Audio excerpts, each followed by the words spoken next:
So good evening, everyone. Welcome to our second work in progress seminar. And as we have mentioned, we're just waiting for one speaker and then we will begin. But before that, let me read to you first the Safe Spaces Act, because this seminar will try to commit to that. Okay. All right, so policies on safe spaces. As defined, safe space is a place or environment in which a person or category of people can feel confident that they will not be exposed to discrimination, criticism, harassment, or any other emotional or physical harm. The Department of Philosophy commits itself in providing safe spaces for its faculty members, students, and guests. As such, the following policies are put in place. Number 1, commitment to recognize the individual gender preferences of its members. The said gender preference must not be used against any individual. His or her ideas and judgments must be taken without any bias. Commitment to speak with prudence. Members of the department are expected to act with prudence, thereby avoiding actions that may lead other members to feel uncomfortable. In accordance with the Safe Spaces Act, sexist, homophobic, and transphobic statements and slurs, the persistent telling of sexual jokes, the use of sexual names, unwanted sexual, misogynistic, transphobic, homophobic, and sexist remarks and comments online must not be tolerated. And lastly, commitment to act according to stature. As faculty members, students, and learned individuals, we are expected to act according to our stature. Actions that may lead to committing any form of harassment shall warrant necessary sanctions as stated by the law and the university policies. As stated in the Safe Spaces Act, relentless requests for one's personal details, unwanted comments to appearance, cursing, terrorizing, and intimidating victims through physical, psychological, and emotional threats, cyberstalking, invasion of the victim's privacy, and attempt to silence the victim are examples of violations punishable under the law. Teachers and students are expected to act in accordance to RA 11313 or the Safe Spaces Act, an act defining gender-based sexual harassment in streets, public spaces, workplaces, and educational or training institutions. Members of the department are reminded at all times that any violation of the aforementioned provisions is punishable under the law and existing university policies, rules, and regulation. You may refer to this link for a detailed discussion of the law. Thank you po. And I'm not sure if sir. All right. So again, welcome to the second work in progress seminar, and we have 3 presenters for tonight, and each presenter will be given an hour, 20 minutes to present their paper or their research, and then the remaining time will be for the question and answer from the audience and participants. So without further ado, may I introduce to you the first speaker, Mr. Alvin Tan.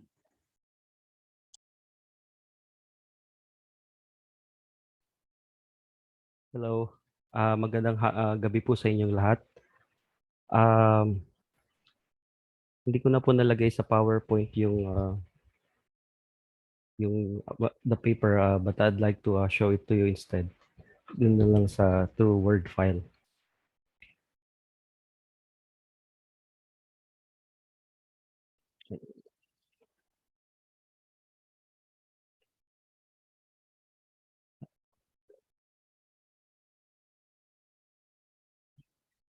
Okay.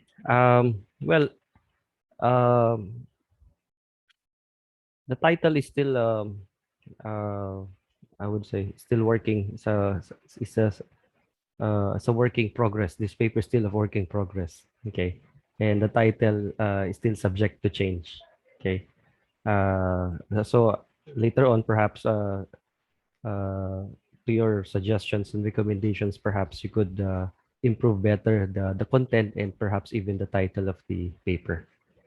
So let me read. So I'm only given 20 minutes. So I only prepared a 5-page presentation and still not yet finished, by the way. So at least to give you an idea. So in this paper, I'd like to use the Habermasian model of communicative action and the colonization of the human life world to explain the position of the critical race theory. Okay. So the critical race theory, or CRT, is a current movement and trend in the US where it critically analyzes the intersection of racism in legal and academic institutions. For Delgado and Stefancic, CRT as a movement, and I quote, is a collection of activists and scholars interested in studying and transforming the relationship among race, racism, and power. The movement considers many of the same issues that conventional civil rights and ethnic studies discourses take up, but places them in a broader perspective that includes economics, history, context, group, and self-interest, and even feelings and the unconscious. End of quote. Although the CRT began as a legal movement, it has quickly moved outside that field. In doing so, I'd like to start addressing the presumption and pervasiveness of racism in educational institutions, specifically in terms of how we develop policies and conduct business with our students, teachers, and administrators. So in other words, ang gusto ko sanang sabihin, yung racism nagsisimula hindi sa lipunan, kundi sa eskwelahan. At yun ang parang nagiging breeding ground ng racism. Okay? In this essay, I'd like to emphasize the CRT's ideas for understanding difficulties such as disciplinary practices, bureaucracy, monitoring, curriculum development, and performance uh, assessment. CRT, as such, has an activist component as a movement. It not only seeks to comprehend, but also to alter our human condition. Its goal is not only to understand how society organizes itself along racial lines and hierarchies, but also ways on how to improve it. CRT's central thesis is that racism is normal.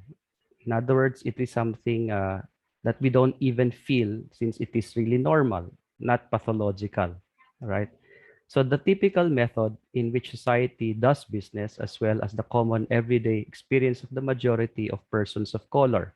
So that's the first thesis. Second, um, the mental and material components of white supremacy or ascendancy over colored persons or groups are systematically entrenched. Third, it asserts that race or the human race is the result of social cognition, mobility, and human interactions. Race, sorry, race is a social construct or a social invention that manipulates, hegemonizes, or retires itself when everything is expedient or relaxed. Fourth is the distinct voice of color. Because of their diverse histories and experiences with oppression, for example, the Black, Indian, Asian, and Latino thinkers or authors, they may be able to discuss with their white counterparts issues that whites are unlikely to be aware of. And so, minority status or minority groups are seen to be more qualified to speak on race and racism than white people. Discussions of impermanence.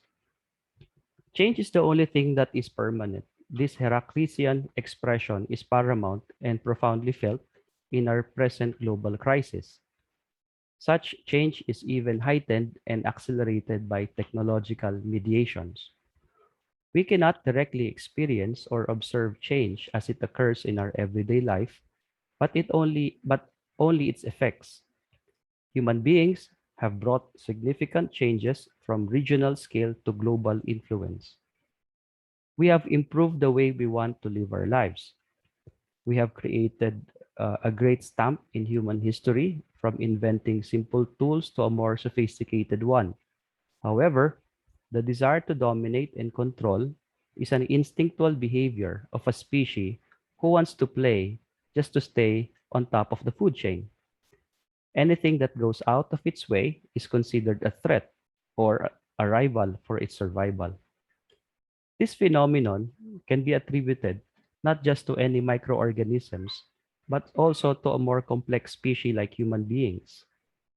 Human actions have significant political impact in our personal lives and community in general. Either it is consciously manipulated or simply an effect of another person's decision. However, the more disastrous ones are done consciously, without regard to the welfare of others and for future generations. Impermanence in nature is rapidly sustained by the conscious manipulations of human inventiveness. There is nothing wrong with modern progress as long as it is sustained by regulative order and political will to balance the pros and cons of human interventions. However, the modern empirical mind is reluctant to see beyond the individual space he or she has and too preoccupied to the endeavor for civic collaboration or public consultation because of the technological rigidity of human society to develop rapidly in the name of modern progress. In effect, we are creating a culture of thinking far different from our cherished past. The past, as past, is not a reappropriation of its tools to the present, but an evaluative measure to gauge what we know now and how far we can go. So, what is the relevance of Habermas in education? Habermas is regarded as a founding figure of the educational tradition that views education as a means of instilling in students the kind of critical reasoning that is expected in a democratic society.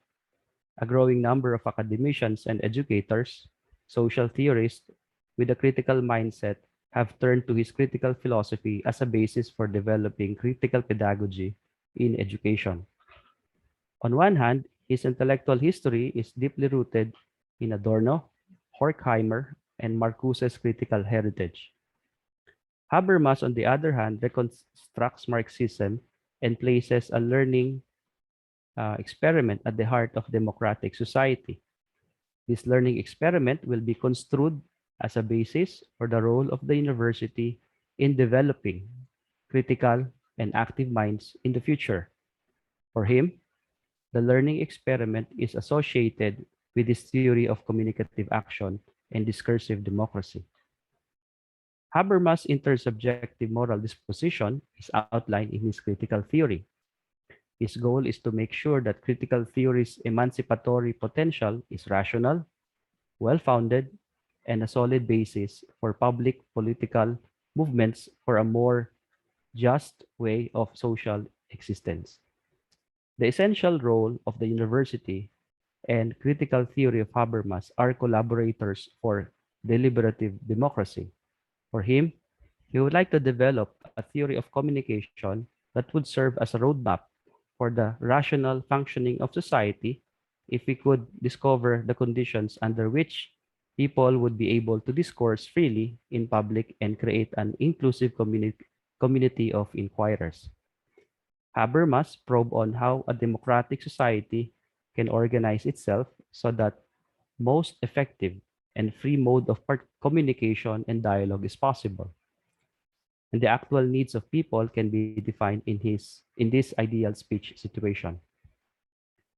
The colonization of the life world is the process by which individual freedom is undermined in a more complex societies as large-scale social processes become increasingly autonomous and restrict the actions of those who are subject to them. This is the process by which society as a system intrudes into society as a life world. It is an undesirable consequence of the growth in complexity of societies and the problems that the organization and stabilization of those societies present. Problems begin to emerge as populations get larger, as as the sorts of projects which I want to be involved, I get ever more complex. Complex projects will overburden and the communicative resources of the population, and so some form of relief mechanism must be found. Relief mechanisms rely upon the use of instrumental rather than communicative action. In order to coordinate large-scale projects, people cease relating to each other purely as communicatively competent human beings and instead treat each other as means to an end.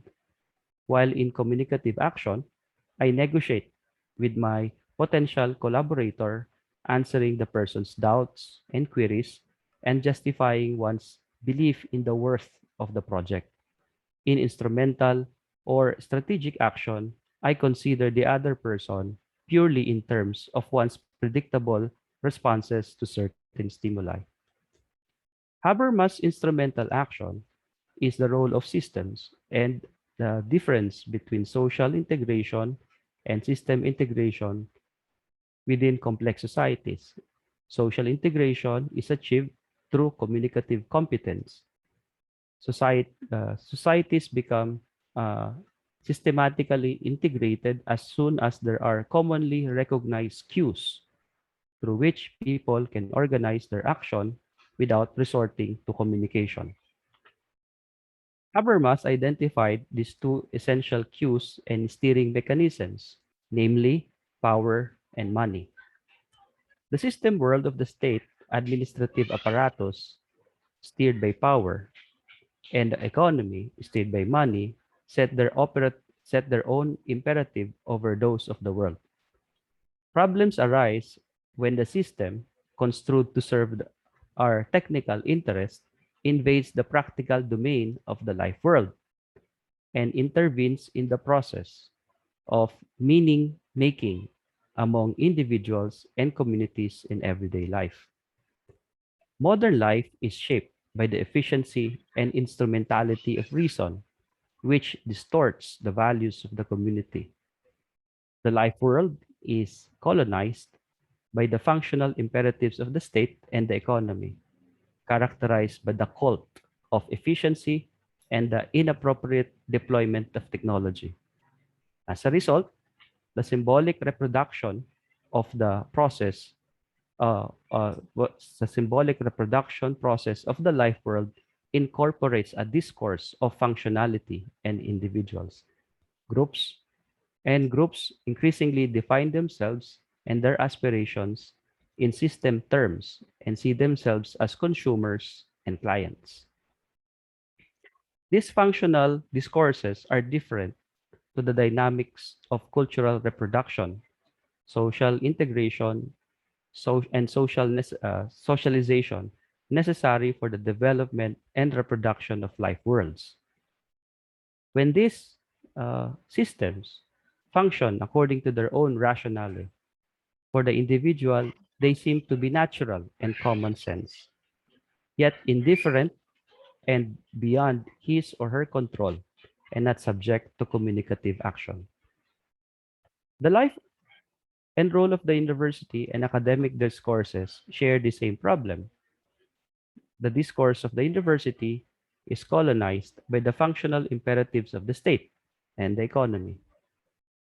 The values and practices of the economy expressed both in the demand for changes in governance and management frequently come from the economy where a different set of imperatives hold sway. The problem is compounded because of the demise of the modern state, which had become a cheerleader for the economy and in the process sees itself as running the economy rather than running the society. The challenge for the university is to identify its role in the context of this analysis. Moreover, Habermas is also suspicious of technocracy. For him, the uncritical acceptance of the effectiveness of technology and technical rationality are ways of perceiving all problems as amenable to technical solutions. In line with this, all foreseeable problems are reduced or defined as technical problems.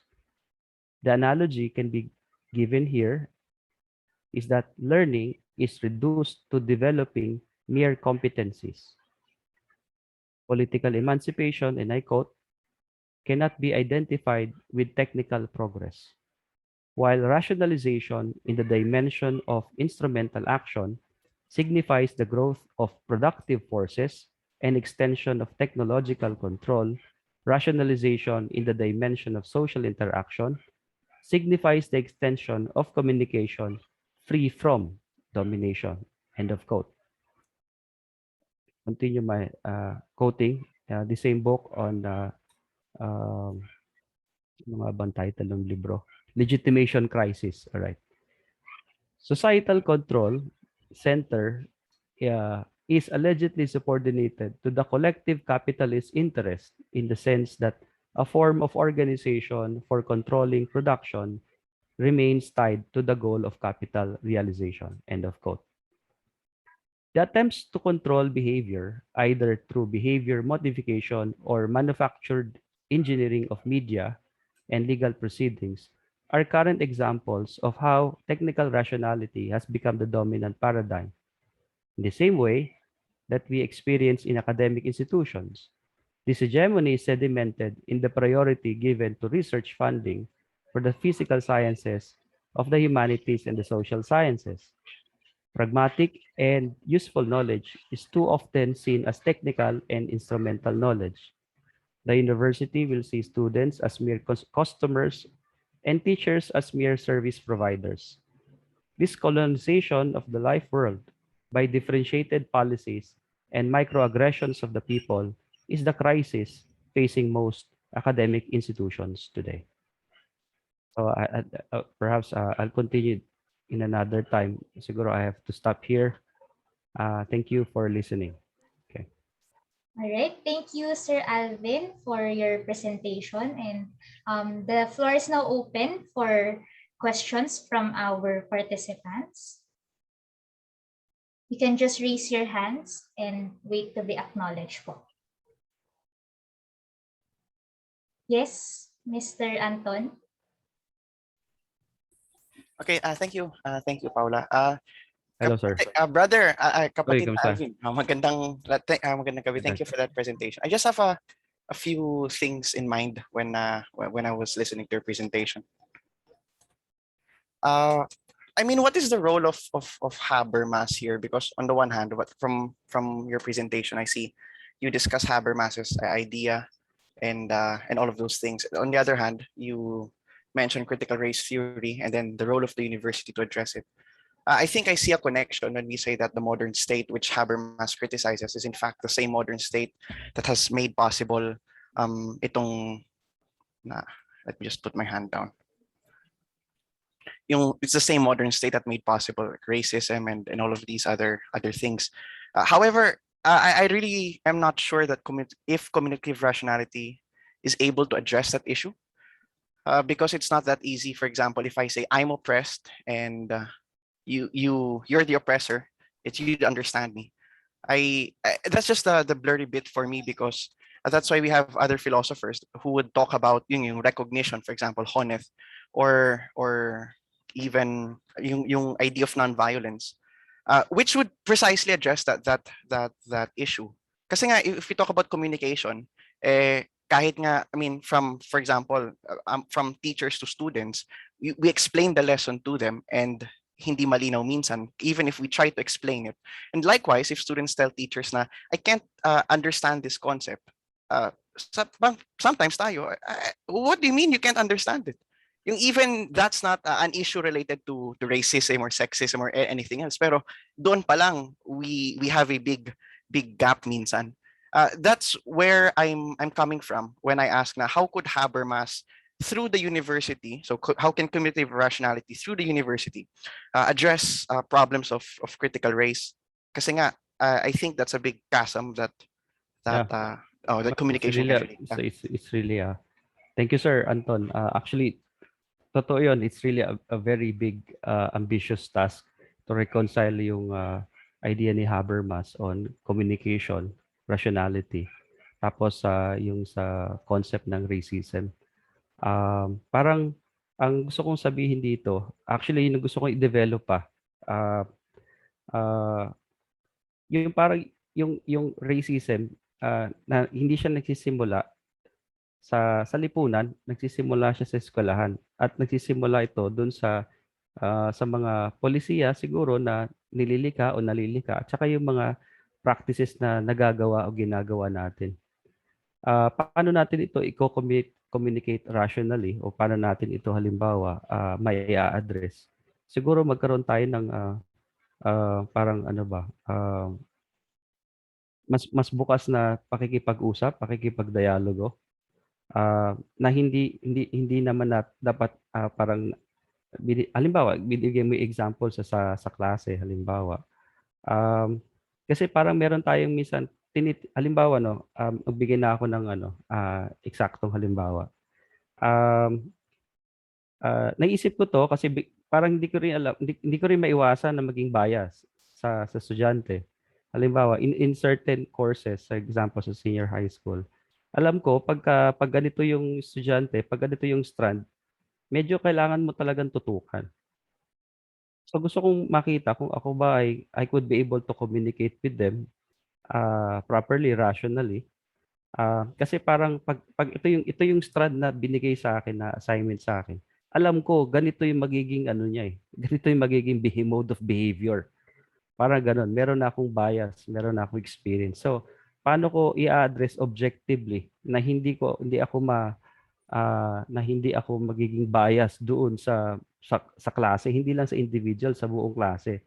Pero yun nga, parang nagkakaroon ng consistency na parang iisa lang yung mode of behavior nung strand na to. Parang every sem, parang ganito lang sila parate. So parang that's why I asked the chairperson of that strand na magkaroon ng dialogo. Bakit ganito yung behavior ng majority since 2016? Parang ganito yung mentality ng pag ganito yung klase.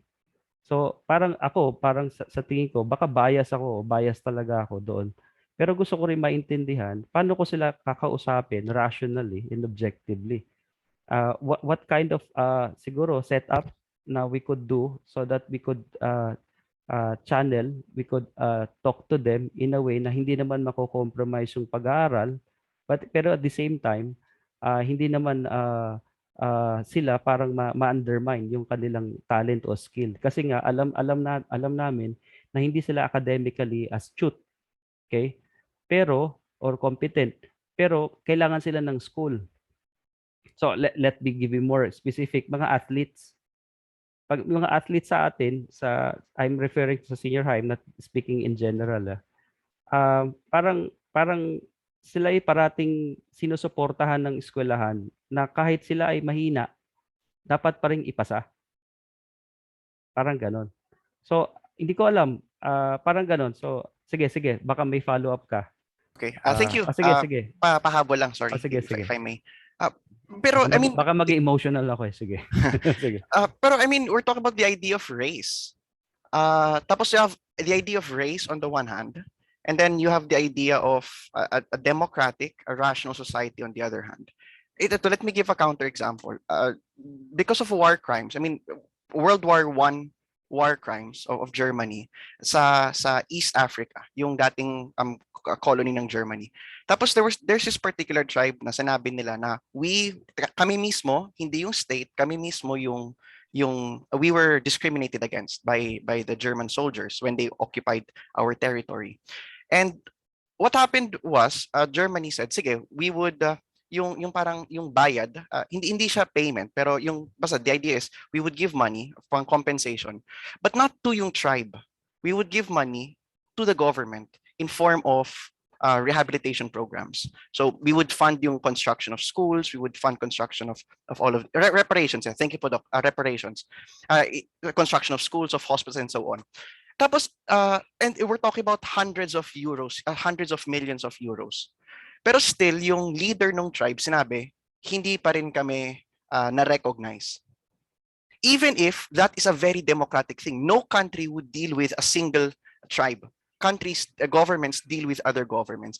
Yun yung sinasabi ko na on the one hand, we have race on the other hand, we have rationality, if I may put it. Parang if we would use similar languages, we're talking about two systems in place that can't, at least just from how I'm trying to explain it, that can't easily be put together. That's why that's the peculiar bit that I'm wondering how the university would be able to bring the two together, because the university is aligned to this, not this, because the university is a product of rationality, of modernity, and that whole tradition. I mean, that's the bit that I'm a bit confused. How could we have, on the one hand, yung kasi, sorry, just one last, if I may, the idea of how I am discriminated against because of race or gender, sexuality, and so on. Kahit I tell people this, they would not sometimes easily understand. Hindi yan yung parang, sir, bakit mababa ang grade ko? Could you explain that to me? Ay, kasi ganito. Or sasabihin natin, ay, bakit ganito? Ay, kasi ganyan. It's something I've lived through, something I've experienced. And do we have enough subjects to address that?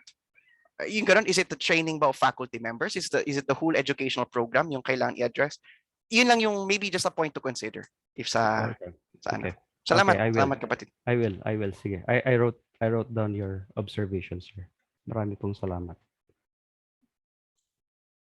Okay. Doc Franz, your acknowledge po. Thank you, Paula. Hey, Hello. Sir Franz, magandang gabi po. Hi, good evening. Magandang gabi po. Yeah, I found your paper interesting.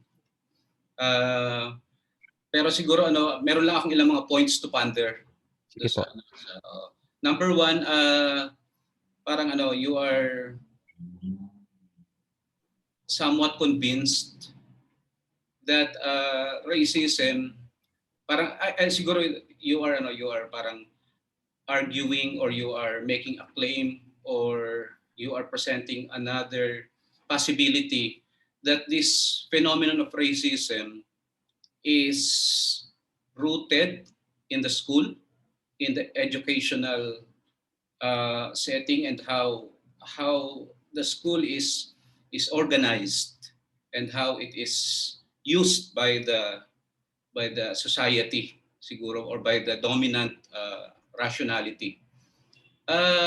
Ang gusto kong pag-isipan dito siguro, Alvin, kasi meron din akong ginagawang ngayon eh. May ginagawa rin akong paper about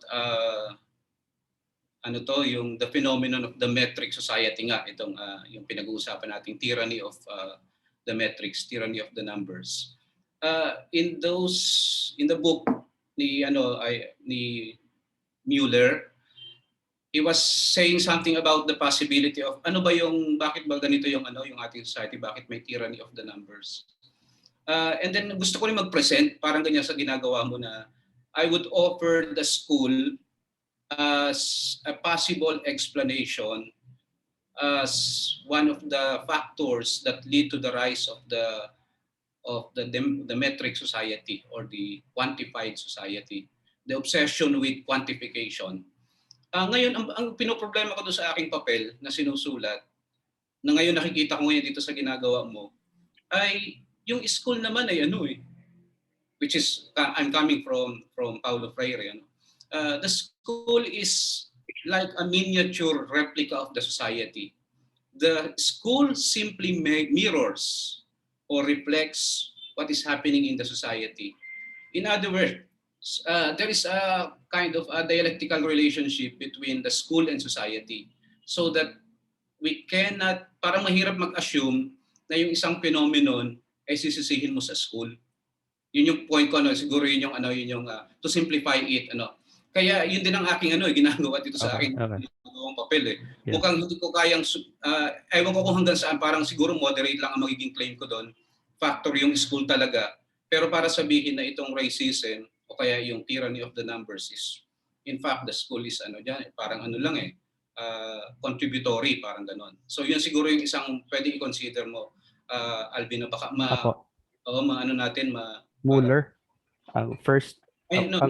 I mean yung idea na Mueller. Yung school na nagsisimula sa school yung racism, when in fact parang parang vicious circle yan eh. Parang nangyayari sa school, pero yung school naman yan naman sabi ko nga replica lang yan miniature replica of the society yan eh. Mini-mirror lang niya sinasalamin niya lang kung ano yung nangyayari sa lipunan. Pero kaya niyang mag-produce at saka mag-reproduce din naman ng lipunan. Factor talaga. So it's a production and a reproduction tool, reproductive tool din siya talaga. So parang ano lang, para lang ma-moderate yung ating claim about the source of racism. Second is siguro pwedeng itanong mo rin Alvin, will you extend the meaning of racism? Are you confined to that idea of yung race talaga? For example, this is of course a dominant issue in Western societies, especially in the US during the time of Trump. Although kahit hindi man time, even until now. Pero would you extend it? Meron ka bang ibang possible meaning ng racism, or can it be more relevant to the Philippine society? Halimbawa, do we have an equivalent of racism in the Philippines? Okay. So maganda po idea yan. Sige. Although yung critical race theory is very specific naman talaga, kasi ang mga scholars naman in the CRT are really their main concern is yung racism in the narrow meaning of the term. And then in your discussion, I also observed that there are many technical terms and concepts that need to be explained and not just presumed. Yes. Kasi medyo syempre alam natin yung mga terms ni Habermas, marami technical terms si Habermas Pero siguro when you really write the paper, we have to explain there are many technical terms that you to be elaborated. So that's one. And then what else? Yun din hindi pa rin nakita siguro yung what is the role of Habermas in CRT. Parang nag-discuss ka doon, ang subtitle mo is Relevance of Habermas. Pero I was following your discussion, pero siguro kailangan pa talagang maipalabas yung what is the relevance. So kasi medyo parang hindi yata masyadong ginagamit pa si Habermas sa CRT. But that would be your contribution. Yes po. Okay. Then your claims must be backed up by scholarly citations and if possible empirical data. Kasi meron doon mga ibang claims na mukhang mas maganda empirical data. But of course, you don't have to do empirical research, but marami naman mga may mga extant literature tayo on empirical data. Yes, sir. Okay. So yun lang, Alvin. Thank you. Maraming po salamat, Sir Franz. You may respond to some of my sige po. Actually nga po yung may nabanggit po kayo kanina pero nakalimutan ko na rin. Yung yung itong critical race theory nagsimula nga po sa US. So yung parang idea the question is meron po bang relevance itong concept ng race o yung racism sa atin sa Pilipinas? Siguro yung kung uungkatin natin sa kasaysayan po, babalikan natin sa kasaysayan pre-Hispanic o during the Spanish colonization, yung distinction between the white and the non-white.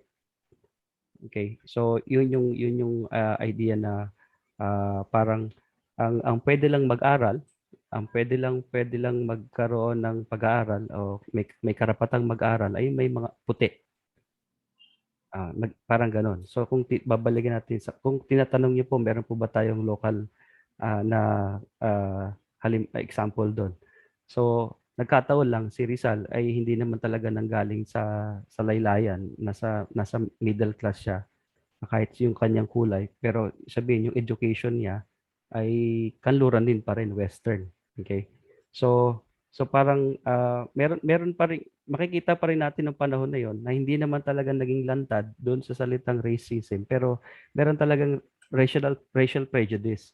May pagkiling sa isang uri ng grupo. Okay? Over the other. Dahil nga merong supremacy o merong mentality ang mga Western people na sila yung masigit sa lahat. Siguro para so yung itong critical race theory nag-ungkat o nag-ugat doon sa dichotomy ng puti tsaka ng hindi puti ng non-white. Okay? So sa kasaysayan kung ito'y bubusisiin, meron din po tayong bahagi ng karanasan na 'yon. Na kung saan siguro mas diffuse na ngayon kasi hindi na natin nakikita yung ganon kasi nga naging normal yung ganong yung sinabi ko sa simula, hindi siya na literally na parang the way we see things wala na siyang hindi na natin ma-identify because it already blended in the system. Okay? Nung ako po yung nagbabasa doon sa critical race theory, yung text na pinili ko, yun kay Delgado nga, ano title ng libro niya? Richard Delgado, Critical Race Theory Introduction, and Jan Stefan Sick. Sila yung parang nauna yung mga precursors ng critical race theory during the 1970s. Na sinasabi niya na nagsimula ito sa mga batas, sa paglikha ng batas. So pagsisegregate ng may kulay sa mga walang kulay. Pero parang itong legal proceedings na ito, umalis sa dimension na yon, na pumunta na ngayon siya sa mundo ng education. Kaya ang ginamit ko po ditong libro ay ano man title nun? Critical Race Theory Matters, Education and Ideology by Margaret Zamubio. Ayun po. And marami po, 4 po sila. Dito binabanggit po niya sa librong ito na yung racism ay dahil normal o natural na sa batas, naging pumasok ngayon sa mundo ng edukasyon, parang ganon sinasabi. So kailangan ko pa rin basahin yung libro.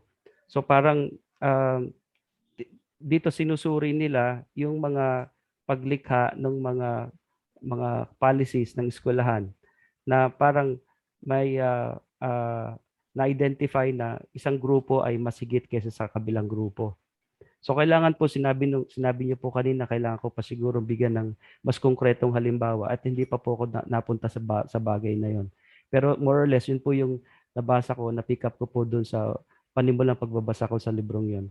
Na kung saan yung ibang mga policy na nabubuo, nalilikha sa eskwelahan, ay mas may pagpabor, may pagkiling sa isa over the other. Ayun lang po. Siguro tutugunan ko pa po yun na mas konkreto tulad po sa mga suggestion nyo. Sinulat ko po. Okay, maraming po salamat. Thank you, Sir Franz. And Doc Pao, you are acknowledged po.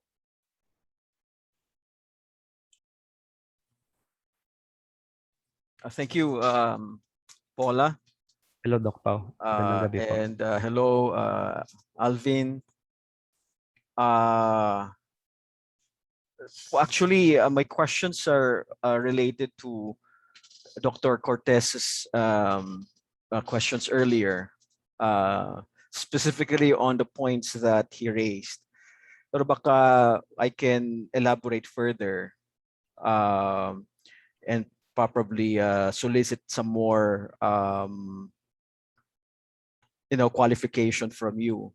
But the first thing, before I ask the specific questions, I was wondering whether this theme that you're working on, or this theme that you are sharing with us, critical race theory and Habermas, is something that you intend to pursue as the theme of your dissertation?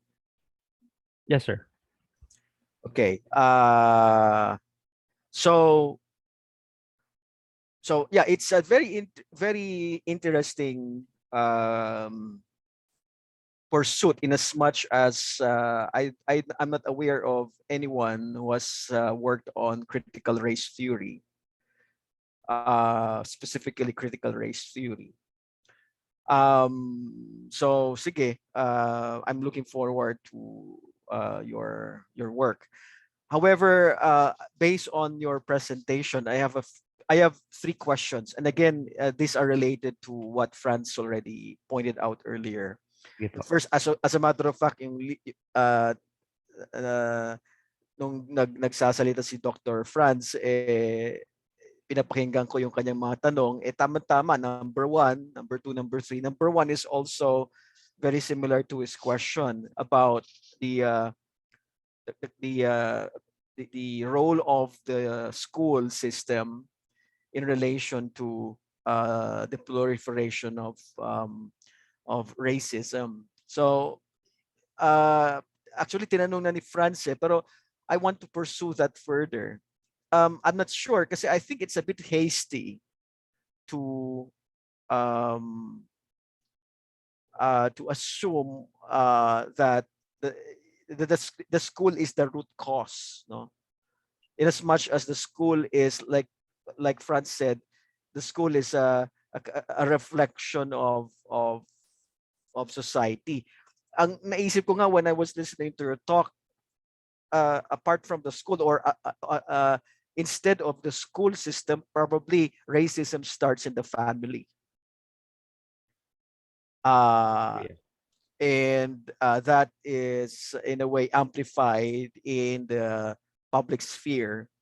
So the school is there, and the intention of the school, of course, is not to discriminate, but precisely the school is the school system is already parang ano yan eh, parang how do I put this, I'm trying to look for the right words. Parang ano na yan eh, parang parang is an amalgamation of different orientations and cultures, right? In other words, yan ang tagpuan ng mga races, ng mga hindi races, ng mga mga kapitalista at hindi kapitalista. So in other words, it's an admixture, it's an amalgamation of different people from various walks of life. So in that sense, the university or the school is in a way it reinforces the racist bias. But there, I think the more foundational or fundamental origin is something outside the school, in the family, the community, and the school is just a reflection of those more fundamental spheres. So it's something that you might want to look into. I agree, I agree that critical race theory is based on the assumption that racism is reinforced by legal laws or the legal system basically, but parang ganun din ang legal system. The legal system is a reflection of biases. So in other words, nagiging reinforced lang siya, no? And made more predominant via the legal system. That, of course, does not call itself racist, but it is racist because it's based on underlying political assumptions. No? Nanggagaling yan hindi lang sa eskwelahan, nanggagaling yan sa iba't ibang mga spheres. The second question again is related to the second question of Franz about it's precisely this issue on racism.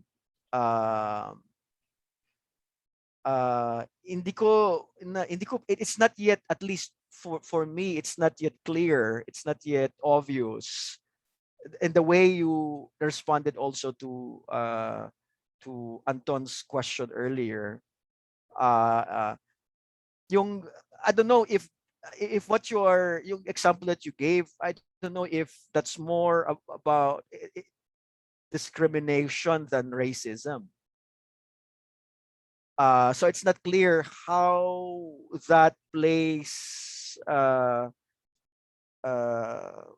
role of at least the example that you gave. I'm not yet sure how that plays the role of illustrating how racism systematically happens within the school system. Yes, and then in relation to that, critical race theory is a very specific. It emerged from a very specific cultural experience in America. Kaya the first thing that I think you need to do is to uh, thoroughly expose that context and and determine whether it's the right framework, no? Kaya nga siguro tinanong ni Franz kanina, are whether you are expanding the definition of racism. Ang tanong ko rin, are you expanding the scope of critical race theory? Because kung gagamitin mo yan, although it's not yet clear at this point, kung gagamitin mo yan to critique, for example, your experience in your own, in your own school or in the senior high school, hindi pa obvious right away kung paano, at least to me. Kasi parang racism ba yun? Or what kind of discrimination is that when, for example, you discriminate against athletes or discriminate against a specific group? No, is that racism right away, or it's another type of discrimination? Of course, this racism is a type of discrimination. It's based on the view that race is something organic and something natural, and what comes with this natural attribute are special attribute. I mean, comparing races, there are races that have special attributes, right? Parang ganon, no? And so there are other races that are inferior compared to the more superior races. So it's based on that. There's a similarity, pero hindi pa clear kasi hindi mo pa na contextualize ng thorough doon sa presentation mo. The third one, again, it's very similar to Francis' question. The third question is your use of Habermas. In your presentation, I was listening to your presentation, di pa clear sa akin kung ano yung, kasi what I heard, at least what I heard is parang a summary of Habermas's pragmatics, pero hindi pa clear how it will relate to, or how you will link it to critical race theory. Whether you are arguing, it's not clear to me whether you're arguing that critical race theory is also grounded in Habermasian pragmatics, right? Or your starting point is just critical race theory. Kaya lang, yun nga yung problema ko, kung critical race theory ang starting point mo, I don't know if you're taking it out of context, if you're going to use it as parang a framework in critiquing the situation here in the Philippines. And thirdly, whether Habermas is parang bang a framework that you will present as a solution to the problem of discrimination, no? And then hindi pa clear kung paano yung discrimination, kasi yung ano mo kanina, yung example kanina, yung athletes, sinasabi mo bakit sila ipapasa kung athletes, kung hindi naman sila nagtatrabaho katulad ng ibang mga estudyante. Yung ganon. So hindi pa clear sa akin kung ano yung dimension ng racism doon, kung saan nanggagaling yung discrimination. And baka nga you're also asking yourself personally, ako ba ay bias against them? At saan nanggagaling yung aking bias against them? Parang ganon, no? So yun, I think it has something to do with clarifying, what racism means and what discrimination means, and whether these two are the same, or baka naman mamaya hindi mo naman kailangan talaga ang critical race theory if we're talking about discrimination. So yun na lang muna, Alvin. All right. Okay. Okay. Noted, sir. Marami pong salamat sa inyong comments. If you want to respond, of course, you're welcome. All right. Just a few. You mentioned that I have to contextualize racism. Okay. Also, trying to see the distinction, if not, if there's even a similarity between racism and discrimination. Okay. And just like you've mentioned that racism is a form of discrimination. Okay.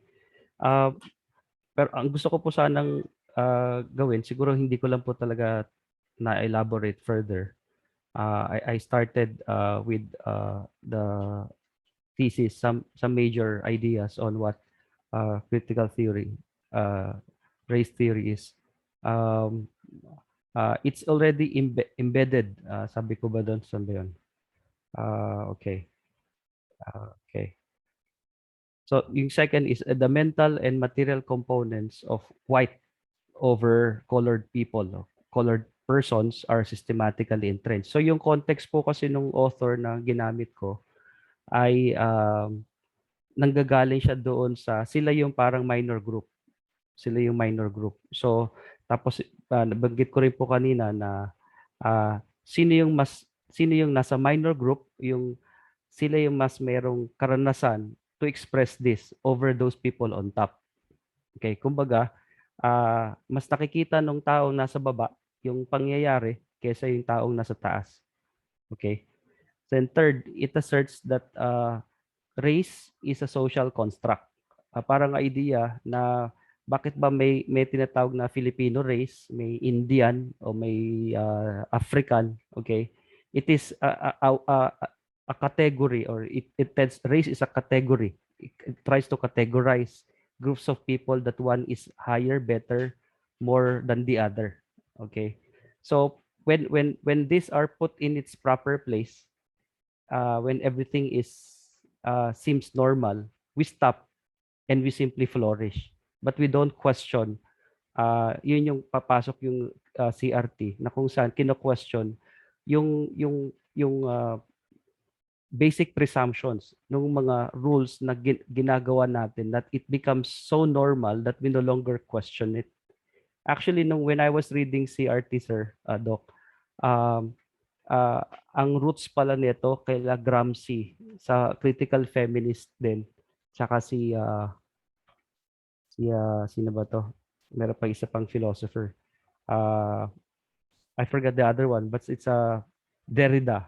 All right. So parang the CRT parang ang kanyang nabuo yung idea niyon because of these three people, si Gramsci, si Derrida, tsaka yung mga radical feminist. Pero hindi ko pa nababasa yung readings o yung mga articles related to that. Pero yun ang nabanggit po doon sa aking pagbabasa.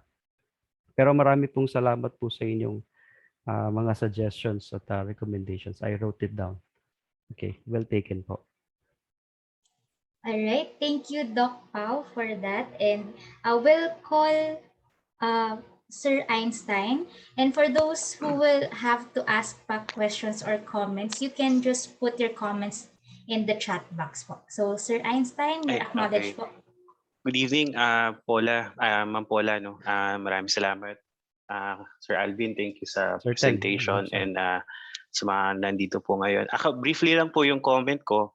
Kasi upon reading CRT din, I noticed that part din ng project ng CRT is to counter-narrate yung karanasan nila. So kumbaga, aside from critiquing their condition, they're also legitimizing yung position nila through novels and stories. No? I think one of the frequent na kinukote ng mga CRT ay yung mga authors din na sa Amerika na eventually ay mga naging sikat din, no? Like yung mga book na The Souls of Black Folk, no? And na sinulat ni W.U. Du Bois, no? Ang tanong ko lang ko, Sir Alvin, o baka maging bahagi din ng pag-aaral mo kaya ako nabanggit ito ay yung baka hindi lang kasi reaction, no, yung gusto nilang gawin, no. Meron kasing tendency din na pag pinapag-usapan yung race ay nagkakaroon ng, kumbaga nauuwi yung pag-uusap dun pa rin sa bifurcation, no, ng mga race at ng mga categories. I think baka ang pwede ding tingnan ay instead of looking at all these journeys in terms of category, baka ang attempt din ng gustong gawin ng CRT, although hindi naman ganun kahaba, nabasa ko, pero baka ang attempt lang ay tingnan din yung idea ng co-journeying, no, na ma-legitimize din yung mga positions nila. That's why they are also creating some kind of an alternate ideas, no, patungkol sa mga nangyari sa kanila. So hindi ko lang alam kung gaano yung magiging weight noong narrative theory, for example, sa magiging approach din ng work mo. Lalo na dun sa pagko-contextualize nga nito sa atin. Kasi tingin ko din yung pagtawid din ng teorya na yon ay nangangailangan ng kaunti, no? Kaunti din na appropriation doon sa karanasan natin at baka makatulong din yung narrative. At tingin ko, ibig sabihin, tinutuligsa din ito yung legitimisasyon na nanggagaling lang sa batas. At tingin ko nakikita din naman natin to sa atin, no, yung halimbawa kung paano dinipict ng Marcos, no, yung nangyari sa atin sa pamamagitan ng isang hindi totoong aklat, no, na tadhana, no, at kung paano ito halimbawa kinriticize, no, hindi lang sa pamamagitan ng mga aklat sa kasaysayan kundi din ng mga nobela, no, tulad ng Empire of Memory ni Gamalinda, tulad ng Dekada 70, tulad ng Tutubi-Tutubi, Huwag Kang Magpapahuli sa Mamang Salbahe, no, at itong mga nobelang ito. So tingin ko baka maging bahagi din iyon, no? Kasi kung ang batas ay tinitingnan bilang one-to-one correspondence, may fluidity din kasi yung kwento na kung saan lumulusot ito sa mga ganong klase ng Apollonian, no, na pagtingin. So yun lang po. Thank you. Okay. Maraming pong salamat, Sir Teng. Okay. Okay, so thank you, Sir Teng, for the suggestions po. Thank you, Sir Alvin, for presenting your work in progress po. Maraming pong salamat. So let's welcome the second presenters, Mr. John Vincent Ignacio. Sir, whenever you're ready po. Yes, hello, good evening, and thank you to our host. Thank you, Sir Alvin, for your paper. I'm just quite surprised that there's always convergence of the different research work of our department. No, may convergence. At least ako may nakikita ako. Okay, so good evening, everyone, and thank you for having me here, for allowing me to present my work. Now, technically, it's not a work in progress because the paper is technically finished because this was my project last year, but I'd like to review it, and with your help, I would really appreciate your ideas about my humble contribution to the pursuit of philosophy. So this is the new title. This was not the original title. Revisiting Academic Freedom, a Kantian Perspective. Okay. So for tonight, what I intend to do is to present 3 items here. First, I'd like to share with you what were my major challenges when I was starting writing the paper. And second, how did I resolve those challenges? And lastly, I'd like to highlight the most important findings in my simple work. Okay. All right. Part 1, which I started August to December, was chaotic. It was really chaotic. Siguro dahil sa online class. No, I had a huge problem on how to work with it because the volume of material about academic freedom is very vast, and I didn't know where to pinpoint my work. Okay, so here were my initial challenges. My first was to find the uh, an answer to the basic question: what is the meaning of academic freedom? And secondly, how will I focus, or what should be the focus in my discussion about academic freedom? So these are the two main uh, dilemmas that I had when I was trying to write the paper until December last year. Now, with regards to the first question, defining academic freedom, I found two general schools of thought. So schools of thought in defining academic freedom. First, in the context of the Philippines, at least, okay. Because if I go to the United States or if I go to the European context, it's going to be one messy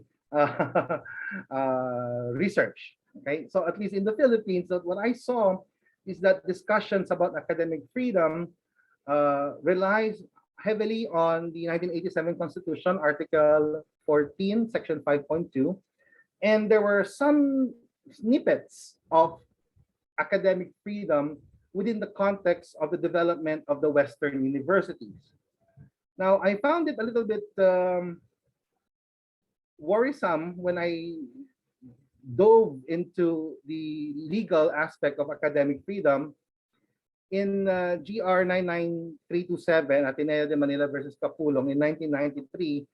The Supreme Court actually made a resolution, and in their resolution, they also presented the narrative of academic freedom in the Philippines, and they said that during the 1986 Constitution, when it was being framed in 1986, the members of the Constitutional Assembly, Constitutional Commission rather, originally wrote that academic freedom shall be enjoyed by students, by teachers, and by researchers. Okay.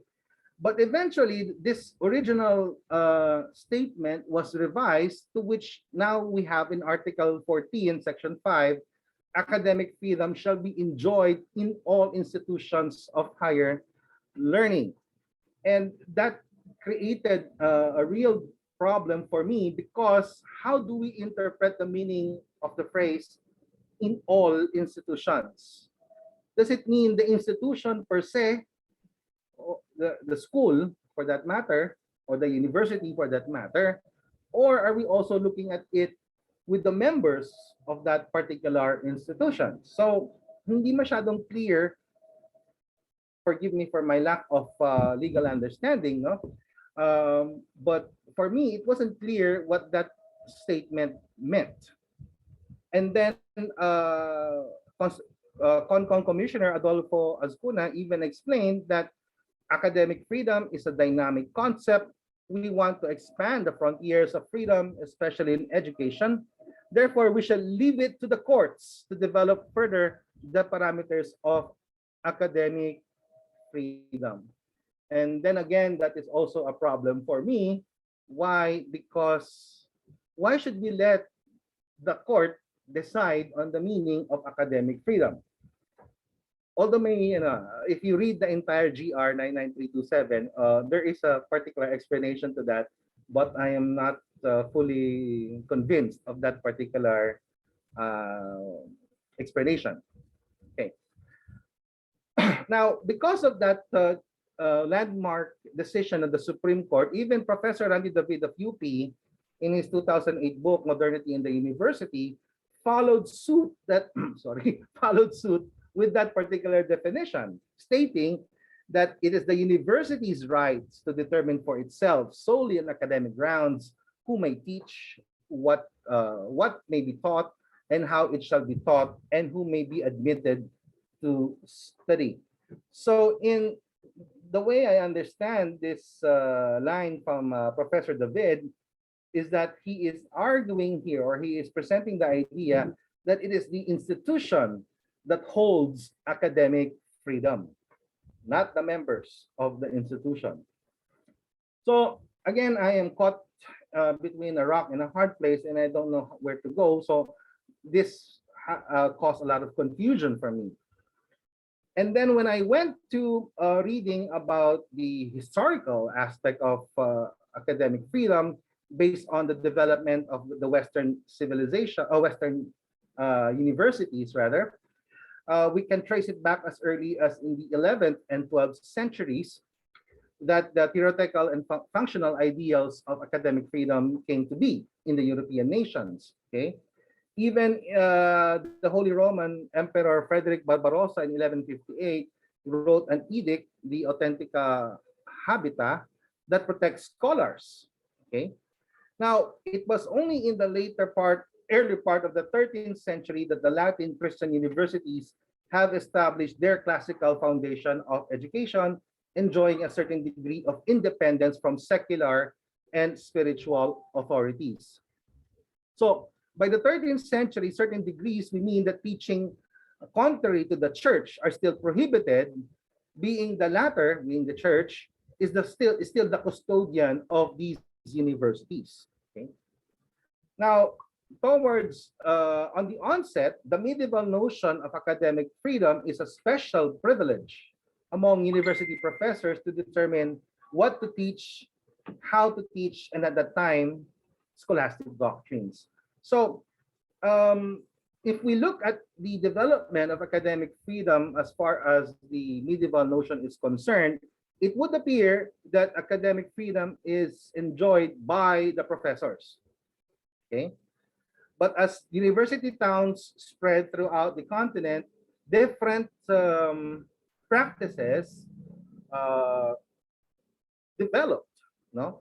And there were two important frameworks, no? The Bologna and the Paris framework, which was for me interesting. The Bologna framework, in which academic autonomy was given to the students, okay, who have the power to hire professors and elect their rector.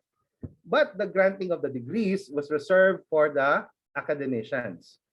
And the second was the Paris framework that held the original concept of academic freedom, which is the one on in red line. Okay.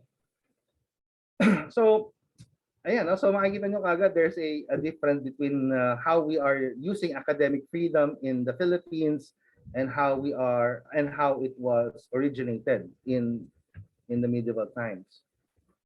The second problem for me was focus. I really didn't know what to do at the start. Am I supposed to? There was this one particular legal aspect of academic freedom, that academic freedom is only an extension of the freedom of speech, and freedom of speech is a political concept. So does it mean that academic freedom is can only be enjoyed by society who are in a democratic space, or in countries in a democratic system? Because freedom of speech is only espoused, I think, in a democratic system. So pinag-isipan ko yun kung yun ang gagawin ko. Or should I try to solve the problem of who has academic freedom? Is it the student? Is it the professor? Or is it the institution itself? Or should I be more bold and actually define academic freedom myself? Or should I, lastly, try to see the conceptual development of academic freedom? So it's going to be historical. And by December of 2020, I was so confused on what to do. And I asked some help from some friends, and I was able to resolve this in this manner. Well, it is found now in the abstract of my paper. So the paper now is explored the issues surrounding academic freedom as exercised by the students, faculty members, and institutions, and frame those issues within the Kant's philosophy of education. And I also limited my materials focusing on the last 10 years about academic freedom. The paper argued that among the members of the academe, students' academic freedom comes first and foremost in the educational setting in higher education. Excuse me. The second point that I would be raising is that the full potential of academic freedom of the faculty members is best exercised through research, seconded by teaching. And lastly, I argue that universities and colleges, while ensuring quality education through regulation, must promote academic freedom first, since it is through academic freedom that the ultimate purpose of education can be achieved.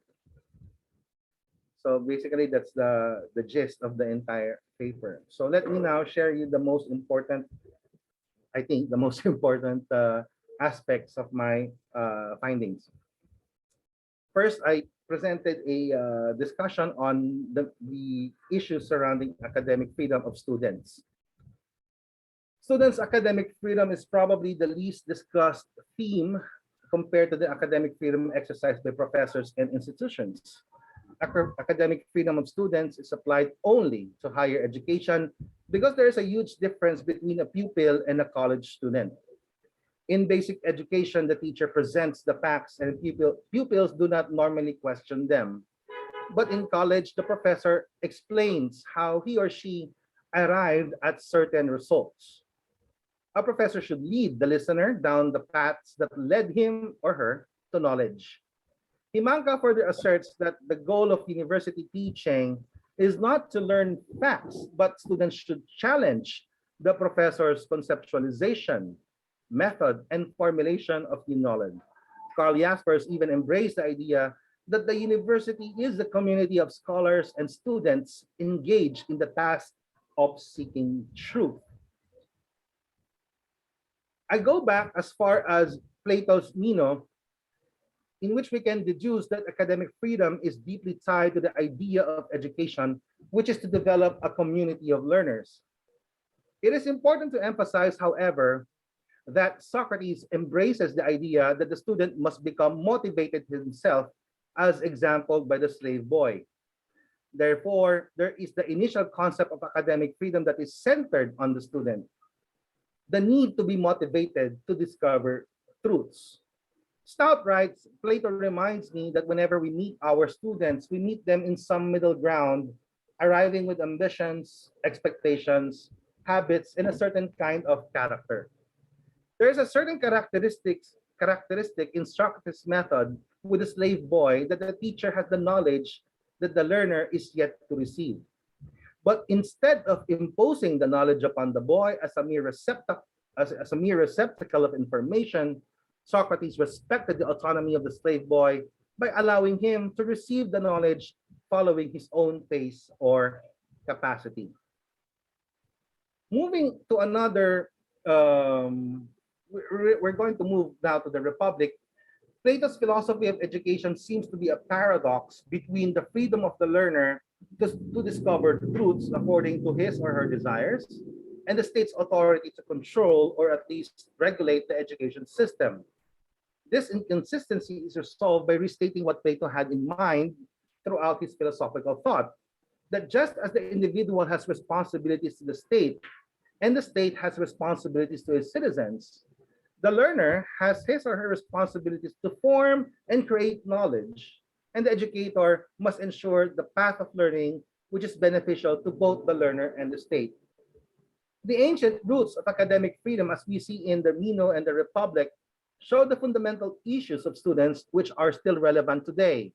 First, the freedom to explore and learn on his or her own, and second, regulatory concerns of both teachers and institutions in delivering education. Thus, the question is, what is the extent of regulation that can be imposed on the learning of students? Excuse me. Like society, education contributes to the humanization of the students by interacting with their teachers and other students. A humanized pedagogy liberates both educators and students in the learning process. The balance between the need to set standards, academic and regulatory, And the liberty of students to explore, inquire, and discover is not an easy task in the academe. Higher education institutions will always need to redefine their policies, and professors will always need to adjust their strategies as generations of students come and go. Liz Jackson, I think we had her a while ago. Liz Jackson provides us a warning about devaluing students' academic freedom. She writes, other students may reject a setting where their freedom is set seemingly arbitrarily, as if the personal whims of educators. They learn what to say and what not to say instrumentally just to get by. These students and others who fail to master the game may face rejection by educators as bad apples, unwilling to learn and willfully ignorant. And they may see their educators as miniature dictators, on the whole, as unreasonable, not playing by the same rules, and thus wrongly depriving them of academic freedom. Now, freedom appears to be hardly relevant due to the priority of academic freedom as an exercise and a right of already educated scholars. Those on the bottom experience freedom in a diminished form, if at all, in education. The trend in education today is to develop predetermined outcomes ahead of instruction and then given assessments that are all based on the prearranged conclusions. In this model, students never exercise their creative imagination or critical discourse. This is not education, but mere training and instruction teaching to the test. Determining learning outcomes in itself is not contrary to academic freedom. But if these outcomes are very much influenced by industry or economics, then it becomes problematic. If education becomes a mere training ground for future laborers in the global market, then higher education becomes the last leg of the assembly line and students become the humanized product of a machine. Academic freedom of the faculty. Much of what we know and understand of what academic freedom is, we owe to the efforts of the Enlightenment philosophers. Academic freedom has been greatly manifested in the history of the Enlightenment and that of the university. The German idea of, papagalitan ako ni Dr. Paulo dito, uh, Lehrfreiheit provides the premise for freedom of the faculty to choose the object of their research and to determine the subject they want to teach. This freedom is not an inalienable endowment of all men. Rather, it was the distinctive prerogative of the academic profession and the essential condition of all universities. Academic freedom as exercised by the faculty is the liberty to determine to do research and to teach as they see fit, subject to the accepted professional norms of competency and responsibility, as this is the very core of academic freedom, to pursue the truth in a manner consistent with professional standards of inquiry.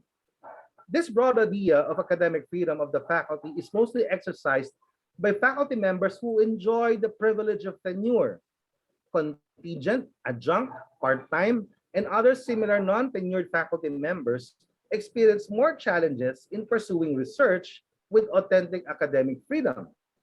Lack of resources and a well-defined research agenda in the university limits one's freedom to pursue independent research. Oppression of faculty thoughts and ideas often occurs under the guise of having to follow guidelines of higher governing bodies, even if higher education institutions proclaim to champion academic freedom.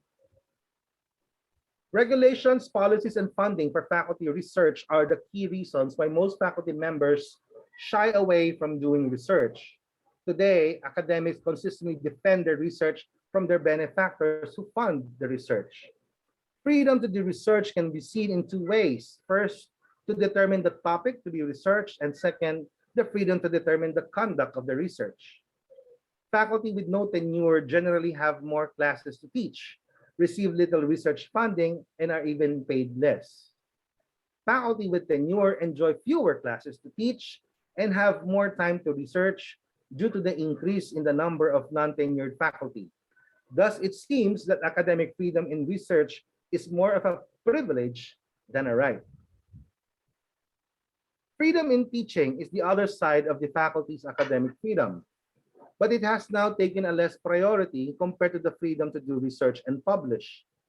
Guidelines, policies, syllabi, and institutionalized pedagogies brought about by the need of institutions to be politically correct are limiting the freedom of faculty members to determine his or her method of teaching. However, the original argument for academic freedom does not specifically mention the variety of teaching tasks, nor does it explain how teaching tasks relate to academic freedom. The lack of specificity in the teaching tasks allow institutions, take note of this, the lack of the specificity in the teaching tasks allows institutions to determine these tasks to the faculty. Standardization becomes a necessity in higher education to measure the realization of the institution's mission and vision. Most faculty members, especially those without tenure, would rather follow these regulations, policies, and pedagogies because they are more concerned with keeping their jobs than defending their academic freedom. Faculty civility is fundamental to success in teaching and research, as well as college and department service, which are crucial in attaining tenure. As a profession, teaching entails professional responsibility, and professors must continue to search for best practices to teach the discipline he or she belongs to. Learning is systematic. Thus, teaching must be congruent with learning. It means that professors cannot simply invent or use pedagogies that are counterproductive to the learning process. More importantly, since education is about the pursuit of truth and expansion of knowledge, professors cannot claim truth about something based only on his or her authority in the classroom. Academic freedom in teaching is not unqualified freedom. Teaching methods must be consistent with the educational goals of the course and whether they are effective methods for accomplishing those goals. Academic freedom of higher education institutions. Institutional autonomy is grounded on the principle that the best interests of society can be achieved by allowing professionals in the institution to make academic decisions. It may also seem that the academic freedom enjoyed by both students and faculty is predicated on the institution's academic freedom to determine its learning environment, meaning to say that the academic freedom of both faculty and students emanates from the academic freedom of their institution. This model of institutional academic freedom was greatly influenced by the medieval and Enlightenment universities, during which the academe protected itself against undue princely or priestly influence. Thus, it can be deduced that the academic freedom of HEIs, or higher education institutions, is essentially political rather than academic, as these HEIs are given authority to determine the hiring of faculty, student selection, research agenda, and even espouse a particular pedagogy. As a consequence, legal issues that touch academic freedom favor more the freedom of institutions rather than the individuals, even if the academic debates on academic freedom centers more on individuals, that is the faculty and students. There's actually an entire compendium of all academic freedom cases in the United States. Pero syempre hindi ko na binasa yun kasi hindi ko naman maiintindihan. But maybe Dr. Bobby Montana would be interested with that. As a form of self-regulation and educational quality assurance, colleges and universities instituted the accreditation process. In theory, accreditation promotes three core values of higher education: institutional autonomy, academic freedom, and peer professional review. Supposedly, accreditation should assist colleges and universities in the implementation of their different programs. However, instead of assisting, colleges and universities tend to yield the recommendations of the accrediting agency hope to gain the much desired accreditation status and recognition. In October 2012, the American Association of University Professors released a statement that strongly suggested that accrediting organizations working with institutions should emphasize the value of academic freedom in the accreditation process. That accreditation ought to protect and advance academic freedom, review standards of accreditation in the context of academic freedom, and address challenges and issues of academic freedom, and explore partnership that will promote academic freedom. Whether or not these suggestions are being followed or to what extent is for another study. But the essential thing about the AAUP statement is that they tied the fate of academic freedom in the accreditation process. Now, I will present now the paradigm in which I will contextualize everything here. Kant's philosophy of education. I centered more on Kant's lectures on pedagogy and his essay, an answer to the question, what is enlightenment? Kant's philosophy of education should be seen as a part of his greater project, the moralization of the human race. This moralization project is not about adhering to a specific social or a religious moral construct, rather a moralization based on the principles and rules of reason. For Kant, reason must be the foundation of morality and thus of education as well. Since only humans have reason, therefore the beginning of an educational philosophy must be understanding the human condition, an anthropological approach. Kant's educational thought in Lectures on Pedagogy, or L.P.T, is based on the idea that children should be educated according to human nature.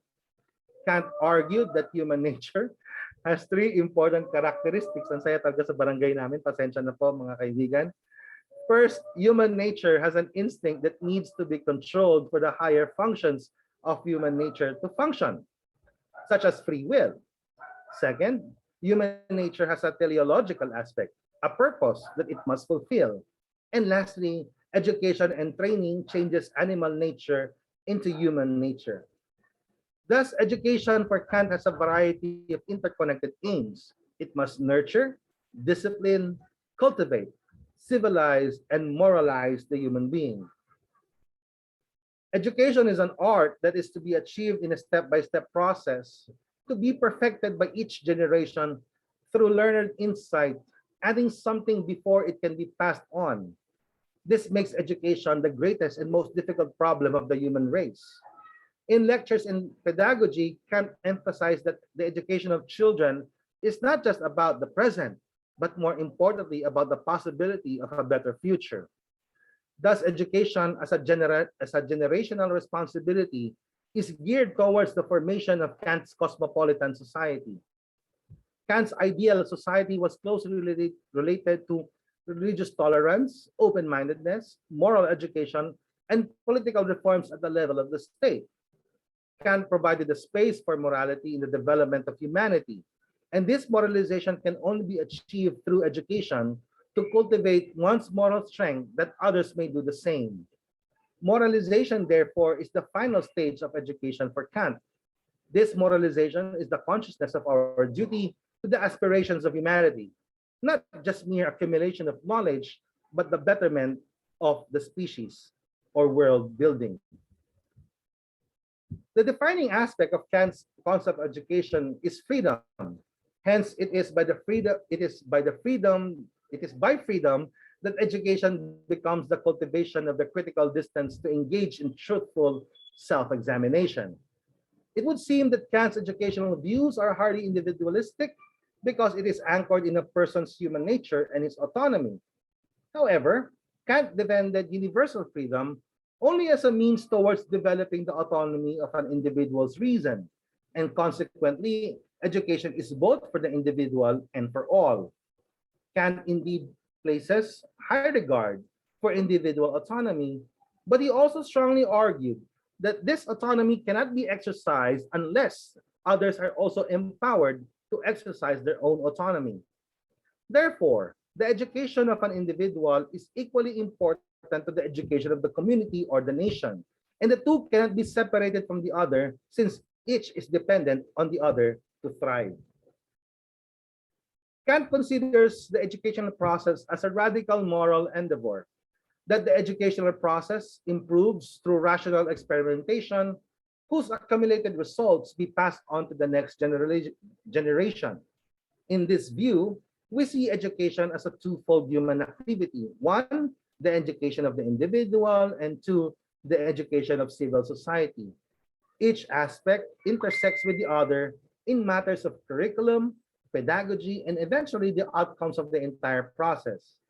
In addition, education is considered both as a science, wherein the scientific process aims to improve and add on to the knowledge and education, and as an ethical process that aims to improve the human condition through rational moral discourse. My major conclusions. Uh, I'll try to simplify now. I'll focus more on the blue text now. As Kant's philosophy of education begins with an anthropological approach, that is, the understanding of human nature, we can deduce that students' academic freedom is supreme over the two. The argument stems from Kant's view that education begins with the learner's need to transform him or herself from the base animalistic instinct towards a rational human one. This supremacy, however, does not mean that it trumps faculty and institutional freedoms. Rather, it means that educational systems must work within the paradigm of allowing students to become rational moral agents through education. And this can only be achieved if the education system changes its view about students from receivers of instruction to creators of new knowledge as autonomous moral agents. Academic freedom of the faculty should be considered as the next vital element in the education process. They are to be free to do research and define pedagogies consistent with the professional norms of the discipline they belong to. It means that policies or rules that are true to one discipline must never be imposed over another. It also means that this academic freedom is also burdened with the necessity of professors to continuously pursue new knowledge and new techniques in his or her research and teaching, and more importantly, to treat their students as partners in the learning process. Faculty members must not impose, they should guide. They must not indoctrinate, they should inspire.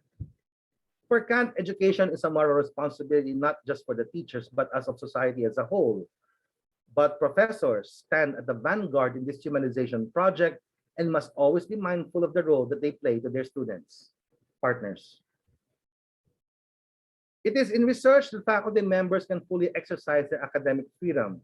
It is in research that truth or knowledge is achieved. After all, a university is, supposedly, a community of researchers and students. It is in scholarship that individuals gain the right to exercise academic freedom, and faculty research must never be subordinated to external ends such as politics, economic, or even religious ones. Research must not be for the sole purpose of a pragmatic goal. Rather, it must be viewed as an end in itself. HEIs also have freedom to determine the academic direction, from student selection to research to graduate outcomes. But it should be noted that rules, regulations, and policies that these institutions would create must be in the service of the academic freedoms of its students and faculty. HEIs must consider the needs of their stakeholders, the public, but must not be dictated by them. State regulations and accreditation standards are good ways to ensure quality education, but if these regulations and standards infringe on the academic freedoms of both students and faculty, then this must not be imposed. Universities and colleges must secure, defend, and promote academic freedom before anything else.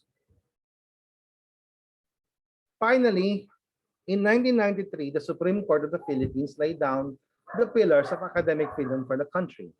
All institutions of higher learning exclusively have the constitutional right to decide on the following: who may teach, what to teach, and how it shall be taught, and who may be admitted to study. But is the Supreme Court's definition of academic freedom enough? From the Kantian perspective, I would answer no.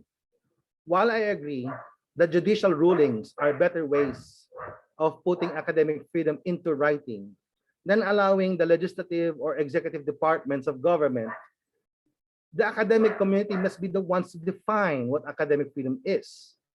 Instead of finding final answers or definite criteria for what is right or wrong, we should enter into dialogue concerning educational questions by which different positions have a place in the shared life in our society.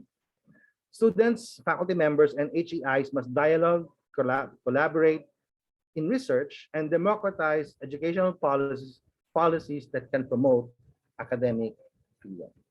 And thank you very much po sa inyong lahat sa pakikinig. Maraming pong salamat. Thank you, Sir JV, for your presentation. The floor is now open for question. Pasensya na po sa mga mababait kong kapitbahay na hindi marunong mag-alaga ng mga aso.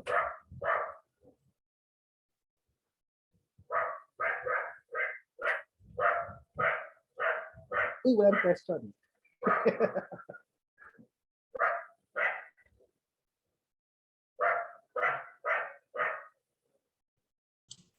Doc Pao, you're acknowledged po. Okay, good. Thank you again, Paula, and thank you, JV, for for your presentation. It was a very, I think it's very engaging and informative discussion. Presentation. In as much as a lot of us take for granted the idea of Lehrfreiheit. Lehrfreiheit. Tama naman yung pronunciation mo, tama kaya okay, kaya hindi na kita pa bilhan ng coffee. So in Lehrfreiheit is simply academic freedom, no? But so yeah, I was saying that we take for granted the idea of freedom, of academic freedom. It's not something that we discuss, no, openly. And the danger in that is perhaps unwittingly, because we don't try to discuss or understand what it is, then there's a tendency that we might be giving away our academic freedom in the practices that are expected of us. And so this discussion, I think this discussion should be something that we need to sustain. But we are, of course, looking at it from different angles, no? Ikaw yung medyo you're looking at the legal aspect of it.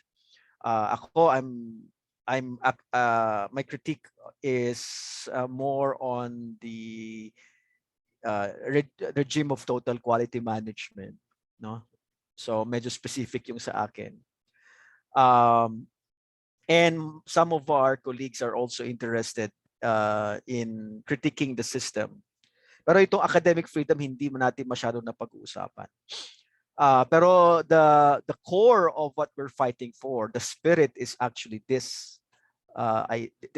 It's actually the idea of academic freedom. Now my questions are yung isa about Kant. Kasi we know Kant as someone who argued that reason is, something that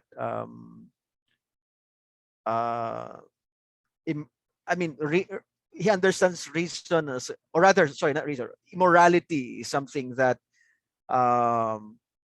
emerges out of reason, for lack of a better, better expression. No? Or rather, an aspect of reason, mas magandang sabihin na lang ganito, an aspect of reason is its capacity come up with practical judgments, which for Kant are moral judgments. Ang tanong ko kaya lang in a way he contradicts himself in a way, because he says in one of his writings on cosmopolitanism that moral formation is not parang how do I put this? Parang it's not found within, no? It's not realizable within, but morality is actually realizable in a good community, in a good state, he says. So with that, it's a happy contradiction in a way, because that's something that we usually don't associate Kant with, this idea of community. We associate that idea with Hegel, associate more with Hegel than with Kant. So yun yung, I don't know, kung gusto mong comment doon, that in the context of education, because I mean, education is nothing but moral education, no? We are teaching, especially in the university. Teaching is not, yes, we teach skills, but always in the context of the growth of ethical consciousness.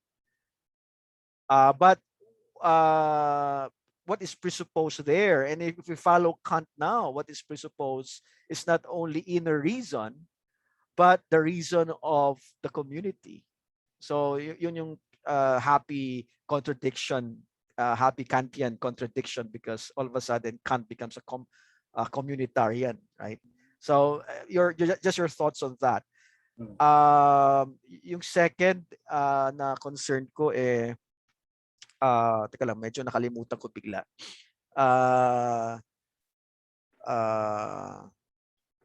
Sige, yun na lang muna kasi hindi ko naisulat yung pangalawa So nakalimutan ko. So baka maalala ko habang nagsasalita ka. Sige. Thank you, Doc Pao. Yeah, I agree. No, Kantian discussion on education is quite limited, and much less is the discussion on Kant's cosmopolitan idea is indeed limited. Much more limited is the discussion on his theory of education. But what I really loved in the idea of Kant is the idea of that there must be a responsibility of one generation to the other generation to make things better as what we have now. I come from an upbringing when I was in the Boy Scouts, yung kay Lord Stephen Smith Baden-Powell, when you leave this world, try to leave this world just a little bit better than the way you found it. And I took that idea, it's still with me, and I found it again in Kant, that there is a generation responsibility from one generation to another to improve the human race.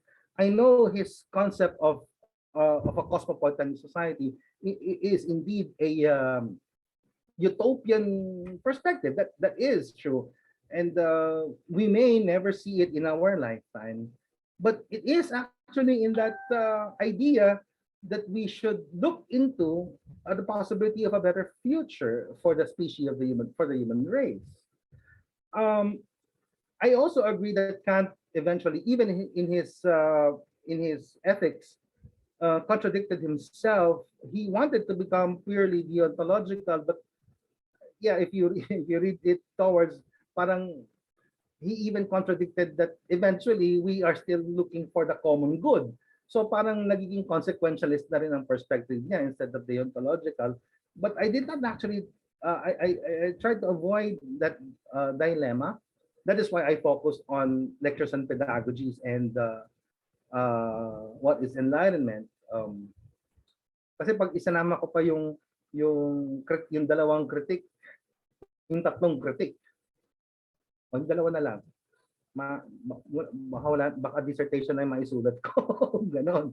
Mas mabuti yun, i-defend mo na lang. Di ba? Pwede, kung po pwede, gagawin ko, no? Kung pwede yun, gagawin ko na lang. No, but the thing is, yeah, there are loopholes there.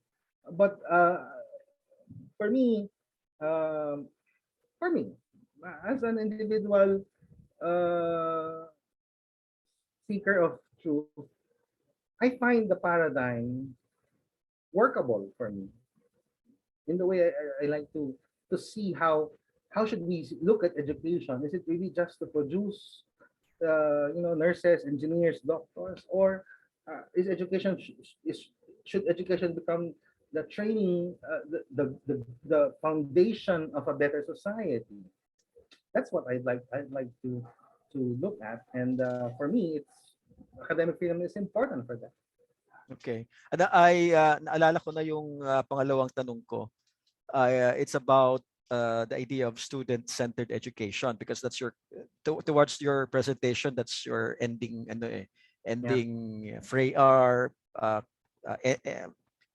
or comment, no, towards the end.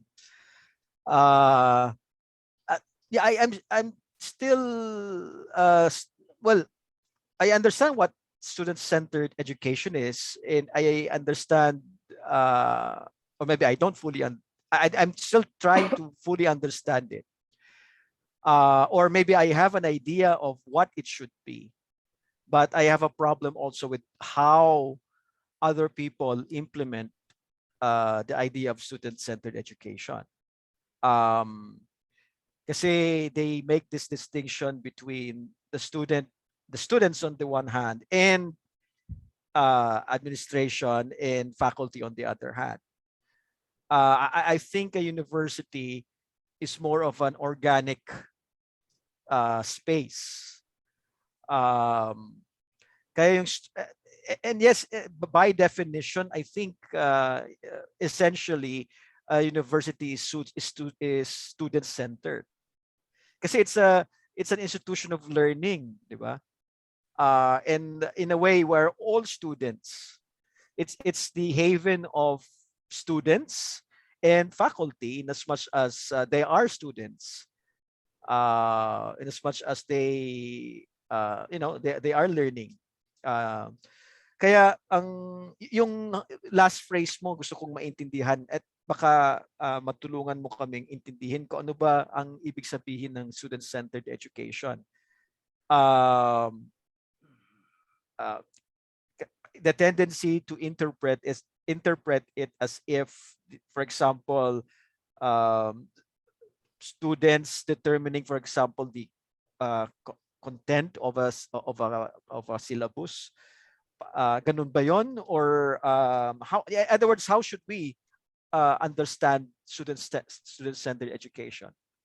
The way I view student-centered or learner-centered education, I see it in two ways. Okay, first, as a pedagogical concept or a method of teaching or developing your teaching skills, and second, I also see it as a part of for me, a part of my general philosophy of education, so to speak. Now, as the former, as a pedagogical concept, student-centered means that when a teacher, when a teacher or a professor designs his or her learning, his course, when it's designing his course, the teacher must bear in mind where the students are coming from. That's an important aspect of being student-centered. The second aspect, pedagogically, of student-centered is actually lima yon, no? But for me, there are, para sa akin, dalawa yung pinaka-importante. Yung one is having in mind always the background of where the students are coming from when they are when you are designing your course. It's like, for example, if I will teach, let's say, the Nicomachean, if I will teach the hylomorphic doctrine to nursing, it will not be the same in how I will teach that to philosophy majors, because they have two different backgrounds. So isa yun, pedagogical. The second is, for me, the second important thing about student-centered in pedagogy is balancing the power between the student and between the learner and the teacher. When I say balance of power, it means that both of them should share the responsibility in the learning process. The professor must come prepared, his design must be good, and the students must come up to par with the level from the level that the professor is placing the learning standard. So, secondly, as a philosophical concept that ako lang to wala namang student-centered philosophy, okay? Para sa akin, as a philosophical concept, I think we should look at students not just as recipients of our teaching, but we should look at them as partners the entire learning process. So something like that. That's how I see it. Some of you might go to Mary Weimer. She presented 5 items about student-centered when it comes to pedagogy. But it does not mean that students are supreme over the faculty. That has never been the idea about it. Thank you, JV. Alam ko naman yun eh. Gusto ko lang sabihin mo na tama yung ginagawa ko sa mga klase ko. Anyway, thank you. Thank you, Dr. Paulo. Thank you, Sir Pao, for the questions po. Doc Cortez, your acknowledge po. Thank you, Paula. Yes, Master. How can I be of service? JB.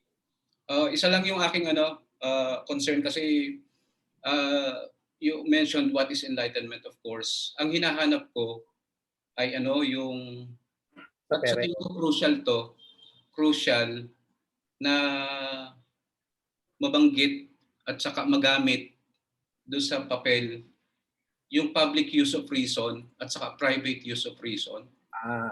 Yeah. Ni Immanuel Kant. Actually, in the actual paper, Doc Franz, it's there. Okay, Pero doon sa presentation, parang, I'm sorry. Halimbawa, nilalaro ko JB doon sa halimbawa, reproductive health bill, mga ilang taon na nakalipas. Ano yung naging disposisyon ng mga teacher ng UST sa pagtuturo nito? Hanggang saan? Nung tinitingnan ko si Immanuel Kant, para gamitin para sa academic freedom na to, mukhang kakapusin. Kasi si Immanuel Kant ay may limitasyon siya doon sa sinasabi niyang public use of reason at private use of reason.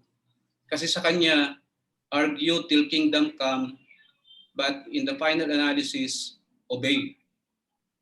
Well, yeah, that's why. Pero kaya nga sabi ko, maganda siguro balikan mo yung public yung ibig niya sabihin, hanggang saan ang confines ng public use of reason at saka dun sa private use of reason, na para sa kanya kasi kailangan pa rin kailangan nakokontrol pa rin yung ating mga sasabihin sa mga estudyante halimbawa. Kaya nga kung susundan si Kant doon sa idea na yon ng freedom, kasi ito nga yung kung ito yung panggagalingan ng papel, parang nakukulangan nga ako pero ewan ko lang sa pagbasa ng kung babalikan natin. So yun lang, nai-open ko lang yung kasi hindi ko nakita sa conclusion mo yung o kaya kahit saang bahagi yung pagbanggit do sa public use of reason and private use of reason, which is so crucial in what is understanding academic freedom. Yun. Thank you. Thank you, Doc Franz. Yes, I did mention public and private use of reason, but not the way you saw it. And I like the way you are saying, kasi nilagyan mo na ngayon ng context. So mas nag-gets ko yung gusto mong sabihin. Yeah. And yes, I'll put that into the part on Kant's philosophy of education. Thank you very much, Dr. Franz. Yeah. Thank you. Thank you, Doc Franz. Let's call Mr. Yoshi. Mr. Yoshi, your acknowledge po. Yeah, thank you, Miss Paula. Can you hear me? Good evening, Sir Yoshi. Good evening, Sir JB. Apologies in advance for I won't be able to open my camera Okay kasi lang. medyo unstable ang internet. Thank you for that very illuminating and relevant topic of academic freedom. My only question is, can we also construe academic freedom not only as a positive right and responsibility on the part of the HEI, student, faculty, but also a negative self-limitation on the part of the state? Uh, this is a question coming from a very, very recent context. Kasi you cited a Supreme Court decision and I laud you for that. There is also this very recent case here in the Philippines on academic freedom, which involves the LEB, the Legal Education Board, and the PhilSat, if you came across that issue. Basically, most of the petitioners were from the UST Faculty of Civil Law. And it's an interesting case because I think this is the very first case that we have here in the Philippines that limits the power of a state body, the LEB, yung kumbaga na mangialam into the academic freedom of universities. So that's my sense. Can we also construe academic freedom in that way? And I think it's a good way to explore it, given that you know, in certain countries, I don't know if it's also true to our own. There is the threat of defunding certain universities if they do not align with the principles, or rather with the what values the states are espousing. So that's my question. Thank you. Thank you so much, Sir Yoshi, for that. First of all, wonderful question. It's a big question, though. I haven't encountered yung PhilSat and the LED that you mentioned. I haven't encountered that. I'll try to look at it as well later. But the problem that you actually presented has been presented even as early as Plato in the Republic. And Plato actually, in his answer to that dilemma, the state should regulate education. But the thing is, remember that in Plato's state, it's the philosopher is a king, and the king is the philosopher. So he resolves that dilemma by presenting the philosopher king solution. But in our modern, in our postmodern times, ang hirap sagutin. Should the state really not interfere or hands off? Hindi, I cannot say categorically yes or no. There should be some oversight. There has to be some oversight. Why? Because education is a public trust. And at least in theory, the government is supposed to protect public trust and accountability for that matter. But that issue that you mentioned affects more of state-funded HEIs. It's true to us. It's also true in the United States, but less true in the European continent. Kasi nga, funding is indeed one of the powers that the state has over state universities. Ang mahirap talagang hanapin yung balance na yon. But if push comes to shove, if I am to choose between the total freedom of education institutions, total academic freedom of institutions versus the power of the state, I would always choose total academic freedom over the state. The idea is to have the balance. But if the balance is not possible, if push comes to shove, I'll have total academic freedom, no holds barred. Parang di ba, parang I can't remember who said that, parang you'd rather have a biased media than no media at all, something like that, no? Something to that extent. Ako kasi, ang tingin ko, following the Kantian development, Kasi ito nga yung understanding kasi ngayon natin ng academic freedom is an extension of political freedoms. Actually, the way I've been reflecting before tonight, I've been reflecting, and I'm coming to a realization that academic freedom is not predicated on political freedom, but actually academic freedom is predicated on human nature itself. Because even Kant in the opening of the Critique of Pure Reason, sabi niya, human reason has this peculiar knowledge, di ba? That it is the nature of each human being to learn, the desire to know, as Aristotle would put it. So yung academic freedom is actually predicated on our nature to learn, not on the political right of freedom of speech. So para sa akin, academic freedom should trump over government authority. Para sa akin. But I still adhere to the concept that there should be at least some sort of oversight, but not control, oversight. I hope I was able to answer that, Sir Yoshi. Yes, sir. Thank you po. Thank you so much. Thank you, Sir Yoshi. And we'll call Doc Bob for the last question. And for those who want to ask questions pa po, you can just comment it in our chat box. Thank you. Sir Bob, you're acknowledged po. Natatakot na ako ngayon.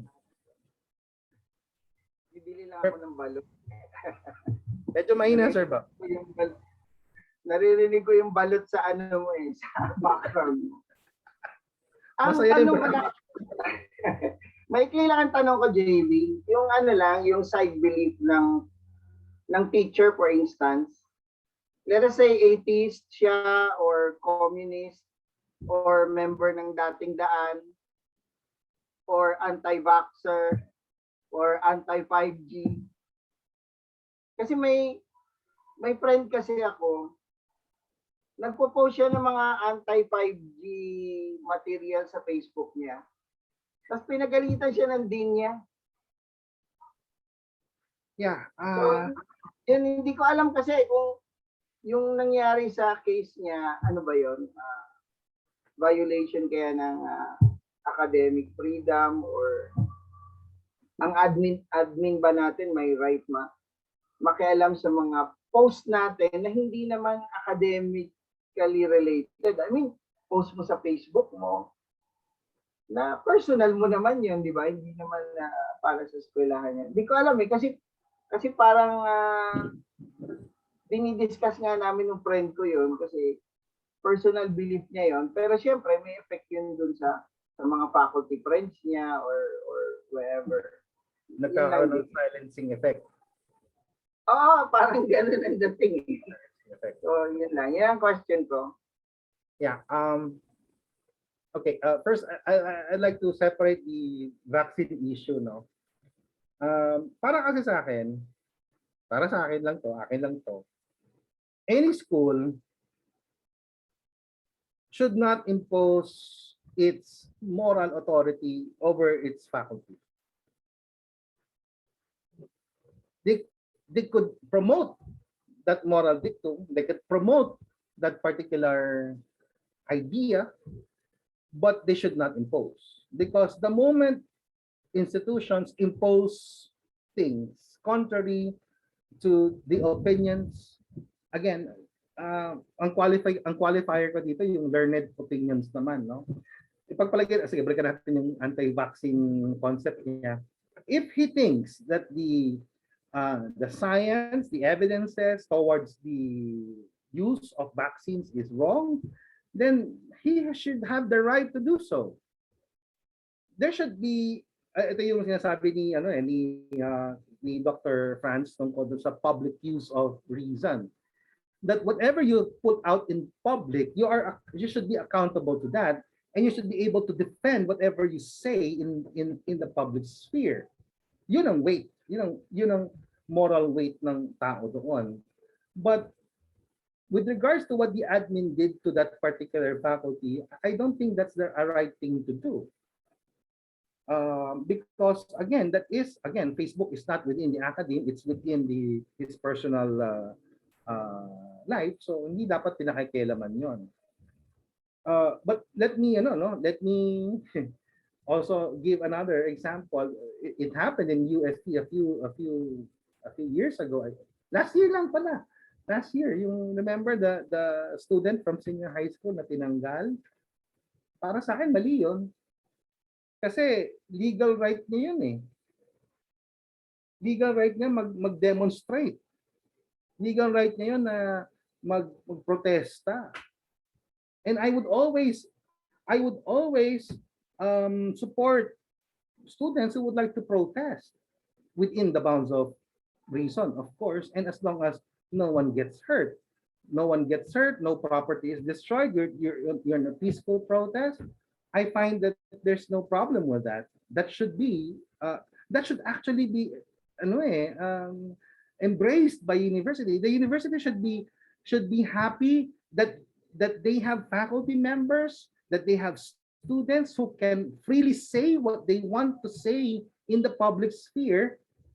Again, the qualifier is that they should be within the bounds of reasonable judgment, and no harm is done to anybody or to any property. I remember this scene in the movie, the American president, ay, sino yan? Michael Douglas and Annette Bening, no? Michael Douglas was the president, tapos itong si Annette Bening was a protester who burned the flag, tapos sinisiraan si Michael Douglas doon kasi girlfriend niya si Annette Bening. Sabi ni Michael Douglas, no, if we are really a truly democratic society, that person who burns the American flag to express his or her opinion about how bad the government is should be allowed, because that's freedom. Diba? Dapat ganun yung mentality natin eh. The university should promote people, I'm not saying na ipagmalaki nila yung mga taong kontra sa ideals ng university, but the fact that you allow discourse is something that the university should be proud of. Because if we're just talking about the things that we agree, then that's what we call incestuous learning. Wala nang nangyari sa atin. If we always talk about the things that we agree, what's the point of talking? Sorry, hindi ako galit. Nagugutom lang ako. Ayan. Thank you, Sir Bob. I hope I was able to answer that question. Okay naman. Salamat. Thank you. All right. Thank you, Doc Bob. Thank you, Sir JV, for your presentation and for answering their questions and taking into consideration their comments po.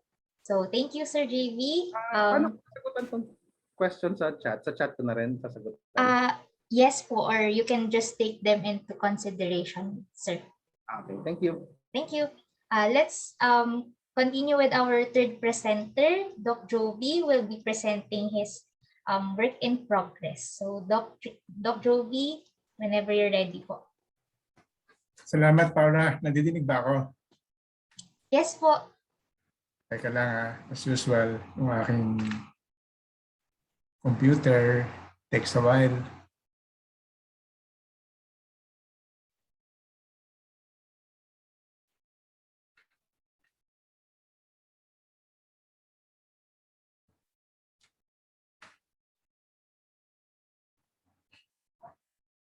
Nakikita na ba yung video, Miss Paula? Yes po, Doc. Kita na po kayo. Buti ka pa ako, hindi ko nakikita eh.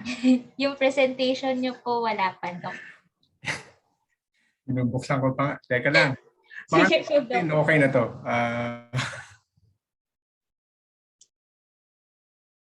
Ganun kanina, okay na to eh. Nung nakikinig ako kay Sir Alvin at kay Sir JB, ngayon ako na. Ayaw na niya.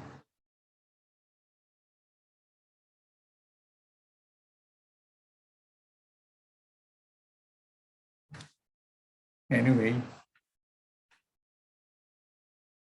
O sige, habang binubuksan ko to, una, I'd like to greet everyone. Good evening, and thank you for accommodating my appeal, no, to be included in this group of presenters. Originally po, I was scheduled to present for May. Kaya lang, I appealed to the organizers to kung merong espasyo so that I can present nga po this work in progress, and likewise receive comments from those who are kind enough, no, to consider these points that I'm going to put forward via this paper.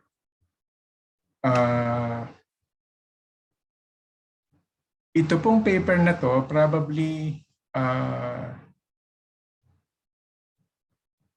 parang ika-fourth version nito since the first draft. The first draft was a paper presented at yung po yata yung first Critique conference way back 2015 pa. And then I tried to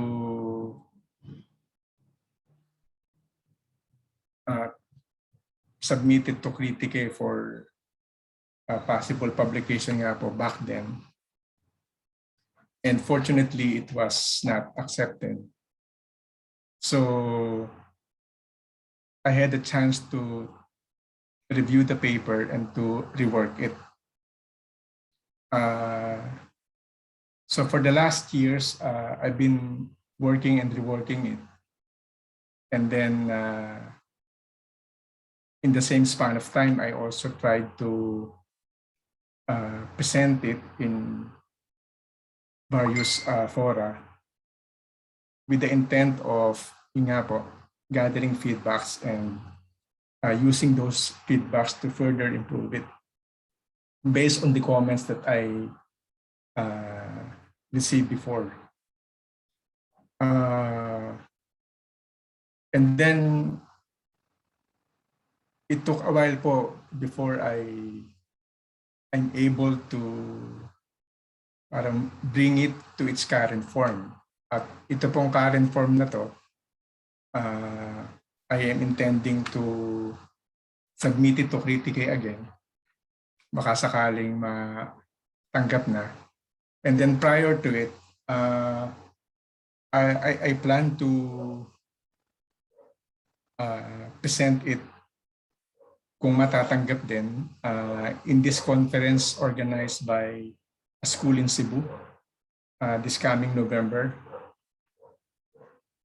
Ang hope ko rin po ay it will gather enough feedbacks para po I can improve it further.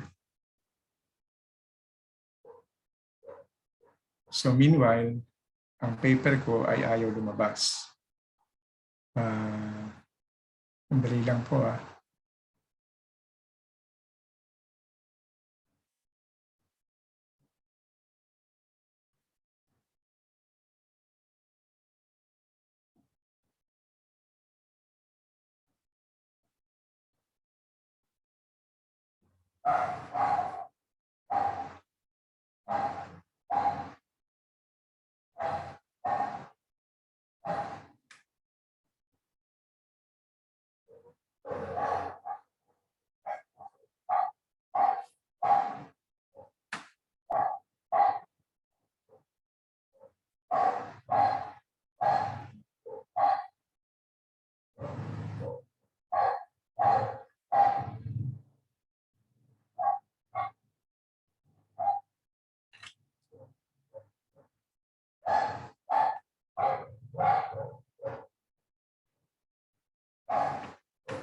Paula, nandiyan pa ba si Sir JV? Si Sir JV po, yes po. Baka gusto niya muna sagutin yung mga tanong. Dito pa sir. Ayaw mag-open, nakakahiya naman. Naubos na lalo yung aking minuto. Saglit lang po . Pasensya na po kayo at yung aking laptop talagang naghihingalo na. Actually, nasagot ko na yung mga tanong eh. Sinagot ko sa chat. Ayan. Sisimulan kong baka sakaling mabuksan ko na dito sa pamagitan nitong parang.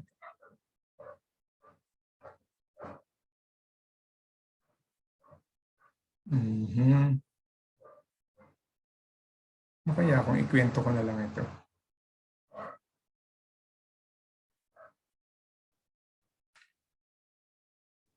Hopefully it works.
Ayun, okay.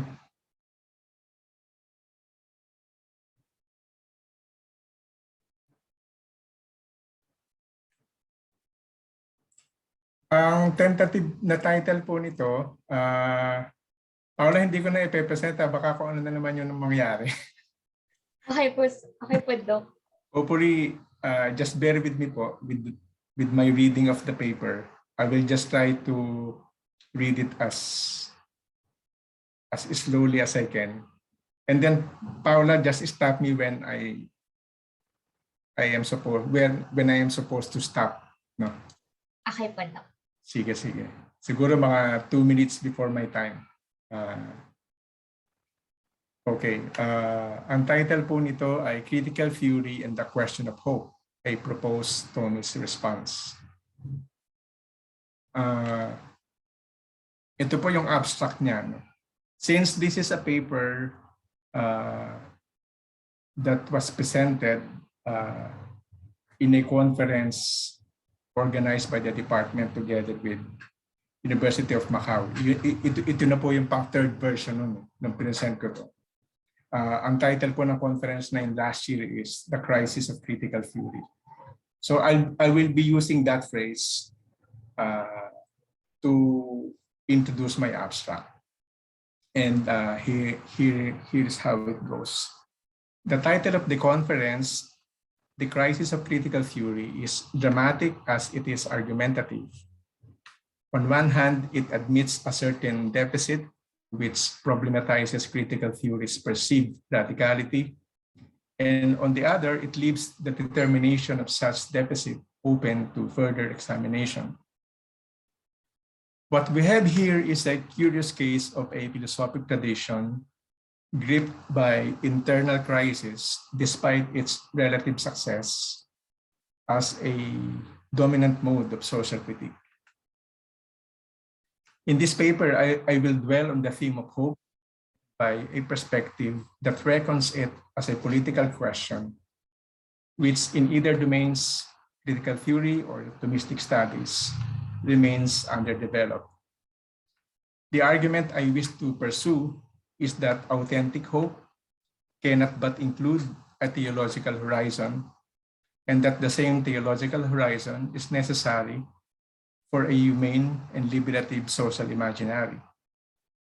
This claim obviously runs counter to the basic position of critical theory, which assigns a marginal valuation of either theology or religion.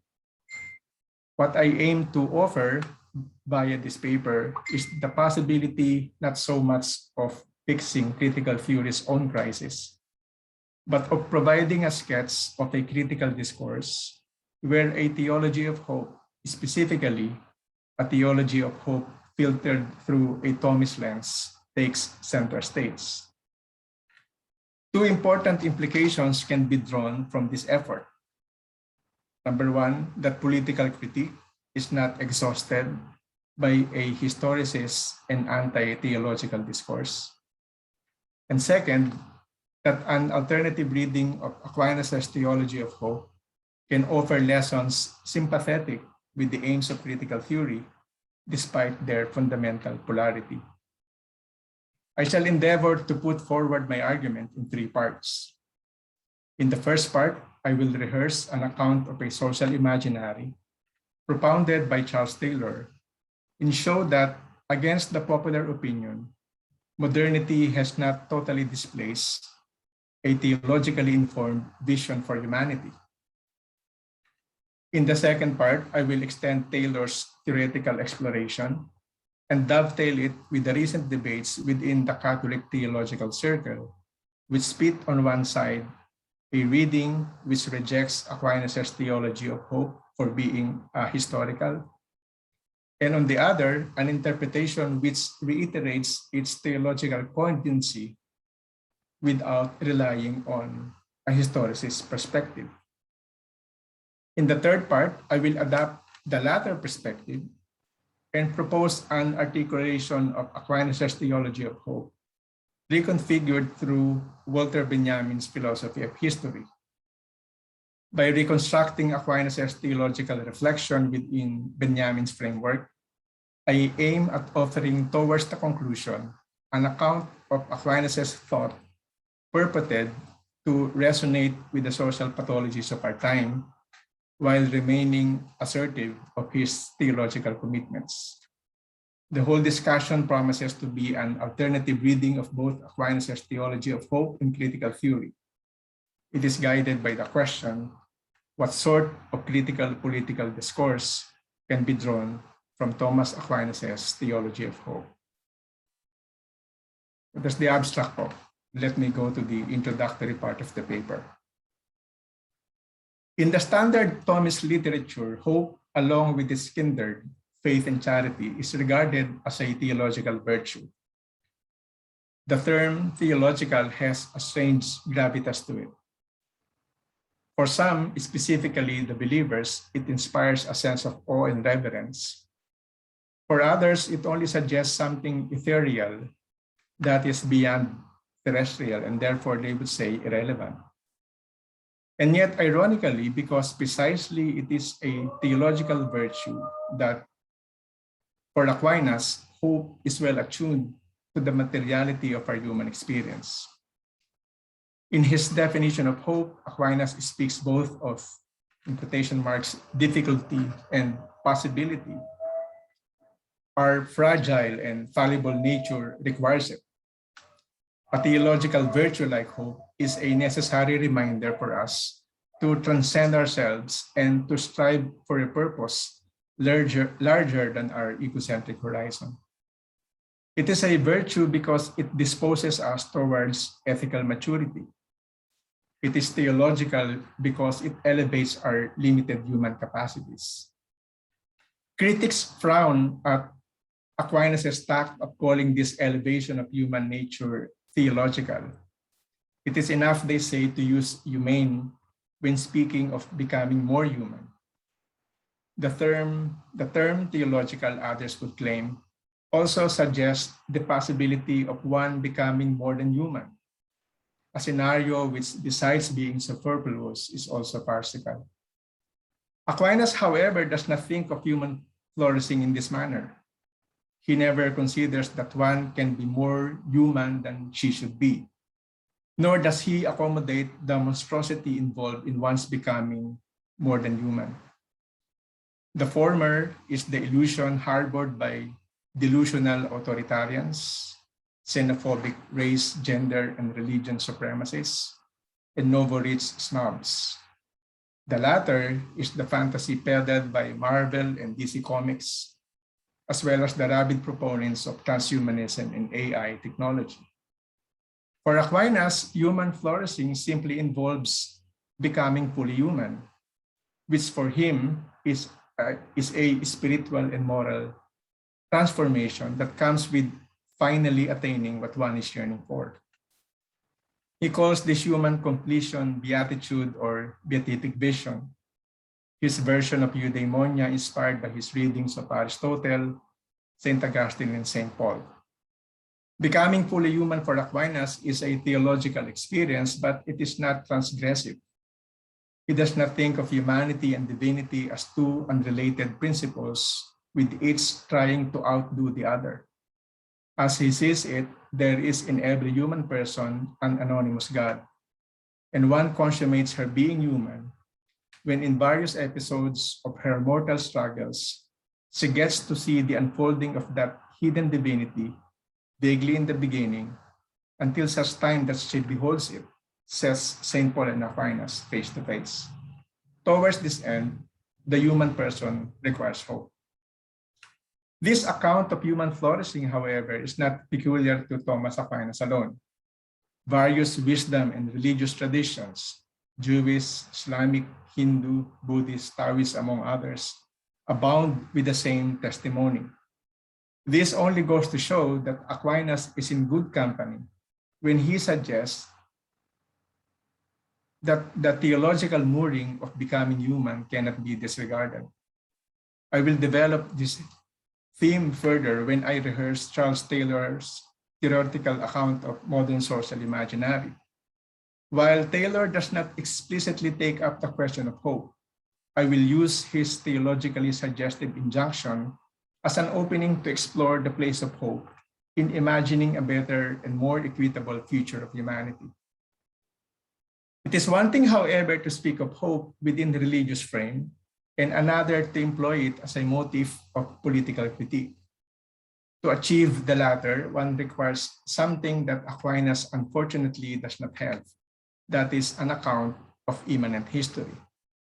This is the reason why the German theologian of hope, Jürgen Moltmann, is suspicious of Aquinas' notion of hope, drawn as it is from a depiction of God that is too transcendent and largely detached.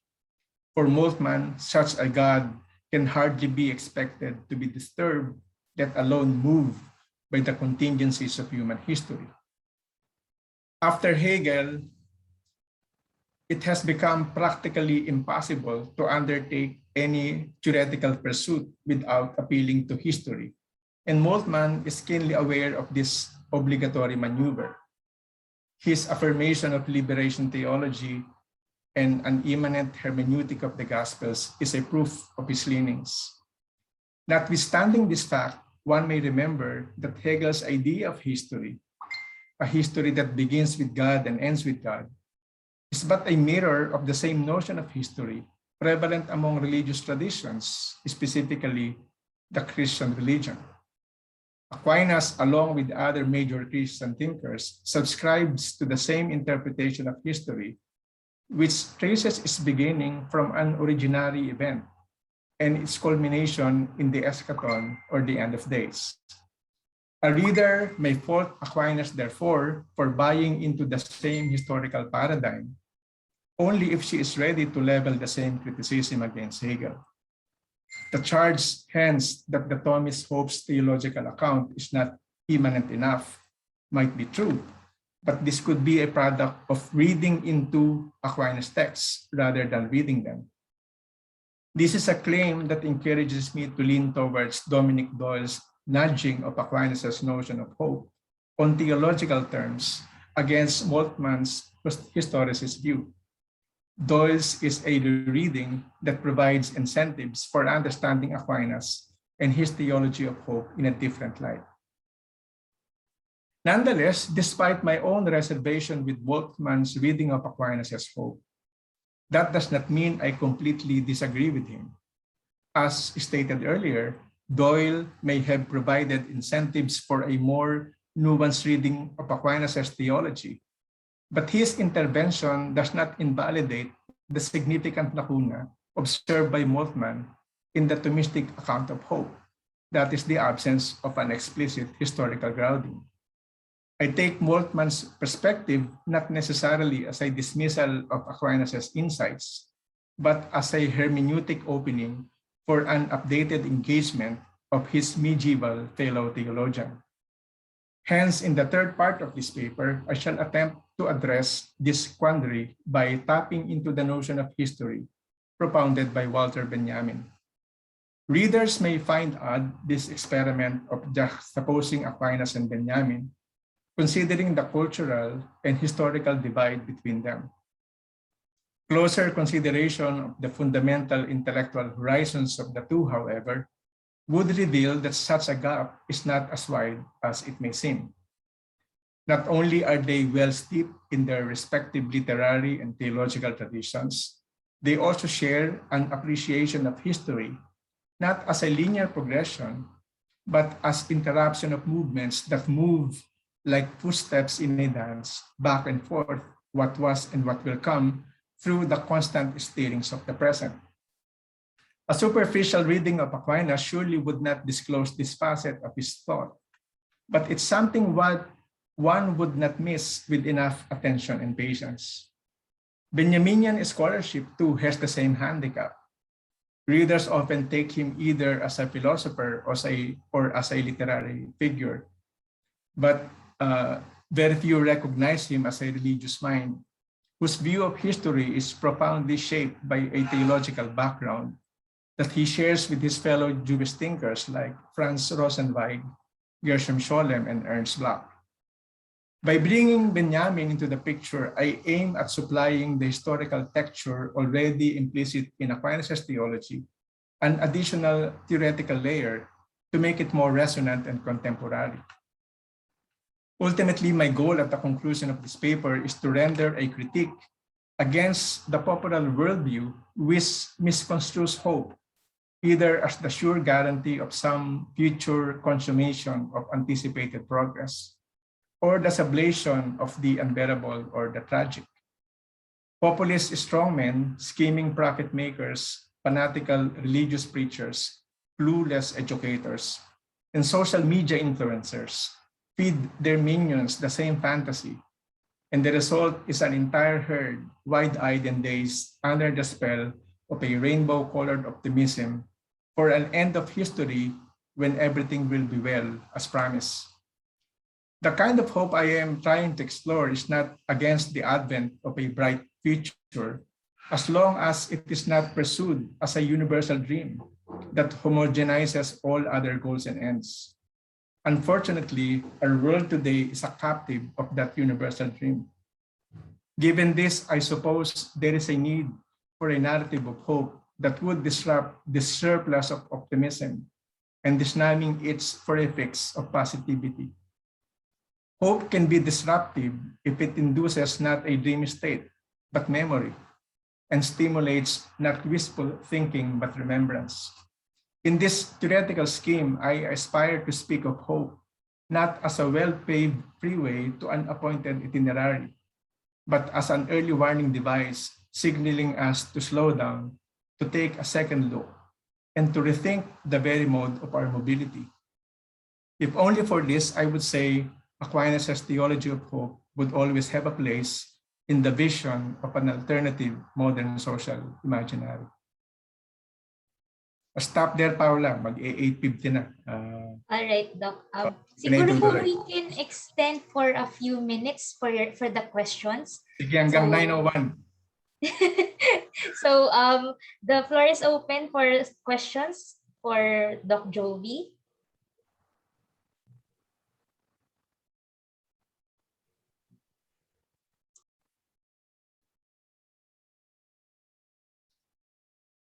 Wala nang tao, Paula.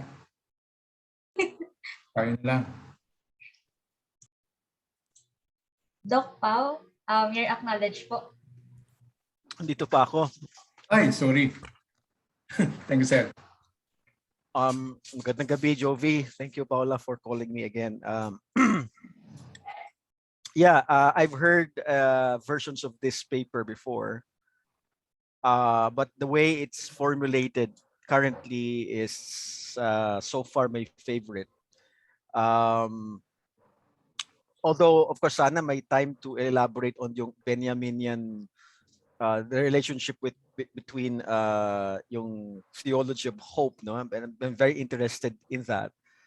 And yung in a way siguro yung affinities niya with Benjamin's own idea of hope. I like I really don't have a question. It's just more of expression of anticipation, really. Because I am excited to read the full paper, because you mentioned that you are proposing a kind of hope that's not based on the surplus of optimism. I like that phrase, yung surplus of optimism. It looks like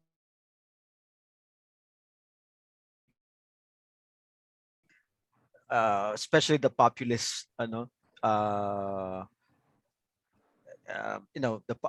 it can be used by a populist regime. But maybe you could parang siguro elaborate on that idea.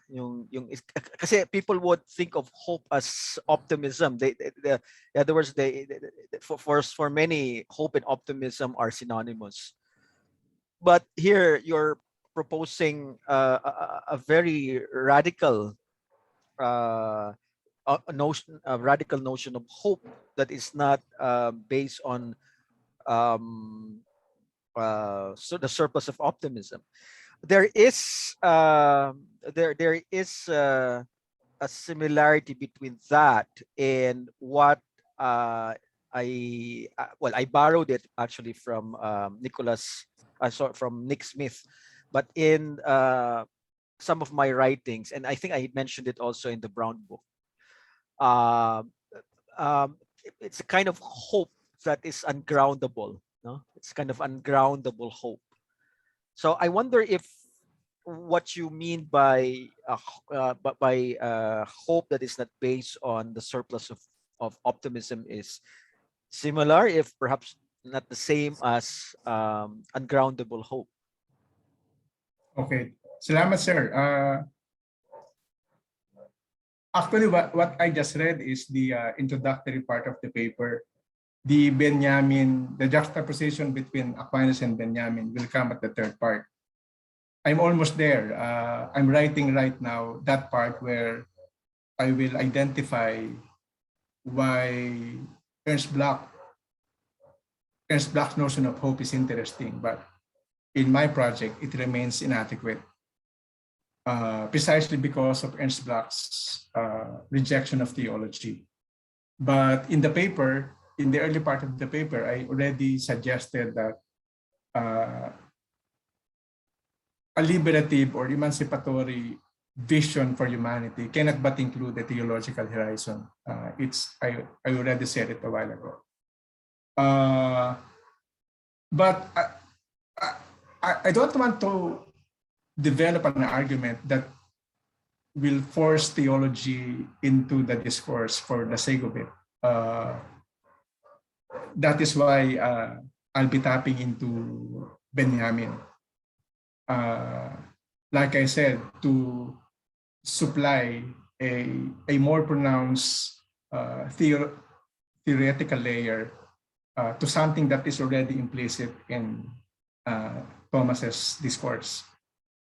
And yes, I wish to oppose hope against optimism. And optimism actually is a bastardized notion of hope.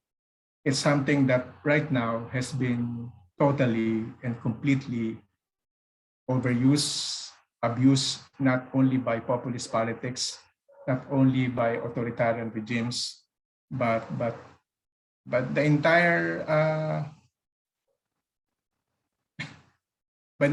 domains under the spell of the world that we have right now. Even schools subscribe to optimism. Our social media is the number one peddler of optimism.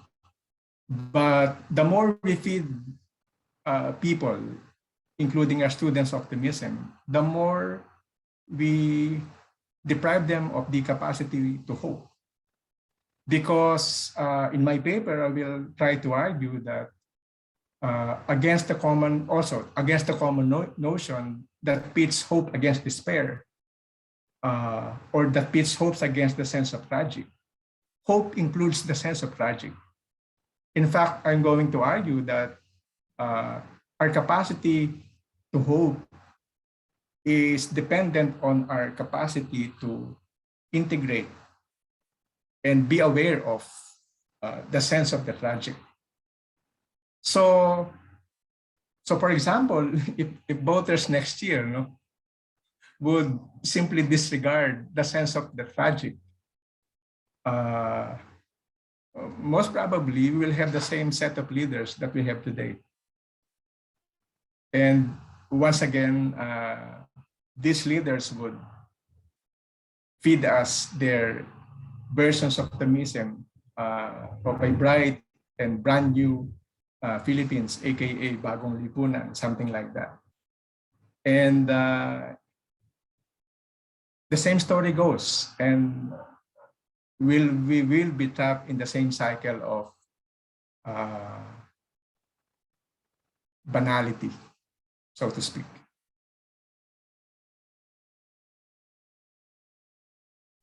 Thank you, Jovi. Salamat din po, sir. Thank you, Sir Pao. And next we'll call Mr. Reneslan. Okay, thank you po, Paula. Good evening. Ay, sorry. Camera po pala. Good evening po, Doc. Ako din, nalimutan ko, sorry. Doc, kasi that's a very nice paper po, and I'm looking forward also to read it po. I just have an idea. I'm just wondering, kasi if we come from the Jewish tradition po, the idea of hope is really tied to the coming of the Messiah and all of those things, kasi po you mentioned Jewish authors. And I also understand that we're coming from Aquinas here, na obviously hindi po Jewish, pero I was wondering if that implication of a political theology is still present. Parang kasi nga with what you mentioned po in response to Doc Pao, yung hope without optimism, would it still be possible to talk about political theology devoid of yung ganong political implications po talaga? I hope I'm making sense po. Yeah, Kasi I can get the drift of your question. By the way, si Thomas Aquinas nga pala may German blood. So, salamat may not be Jewish, no?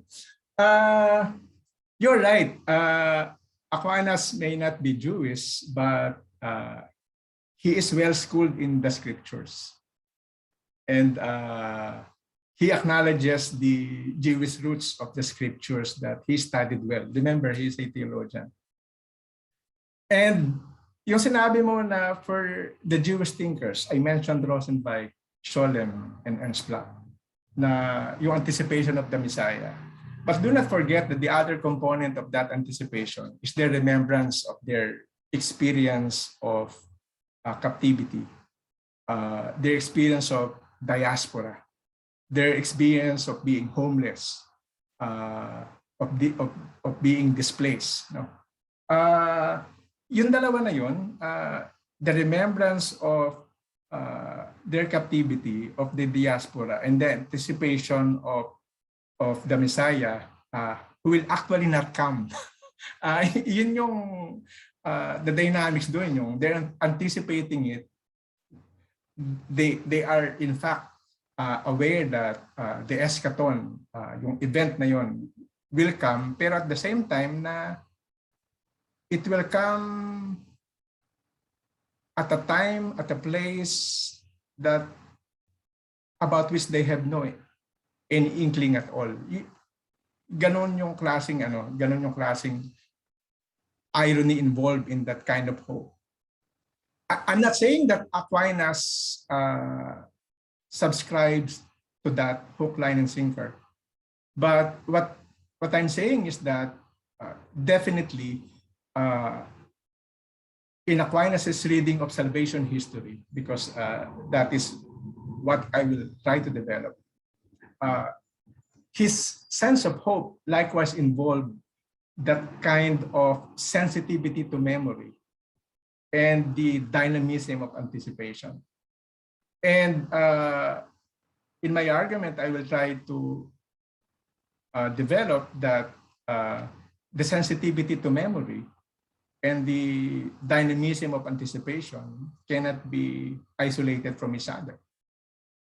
Remember that although this is a theological expression, for Aquinas, God is not just an end. For Aquinas, God is also a form of memory. Christ is not just a goal. Christ also represents a form of remembrance. And even the scriptures, if you follow how Aquinas read the scriptures, he reads the scriptures likewise not just as a promise of a future. He reads it as a chronicle of a shared memory of humanity. I will try to explore those facets of Aquinas' thoughts. That is why Benjamin is important to me. Because Benjamin is also saying the same thing about history. For him, history is not, as I said, it's not a movement forward. It's not a linear progression.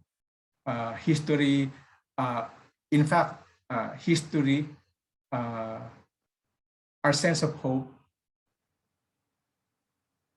matters precisely because of yung sinasabi ni Benjamin na yung interruptions.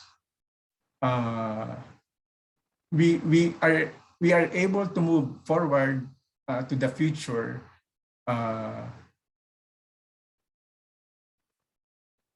dahil doon sa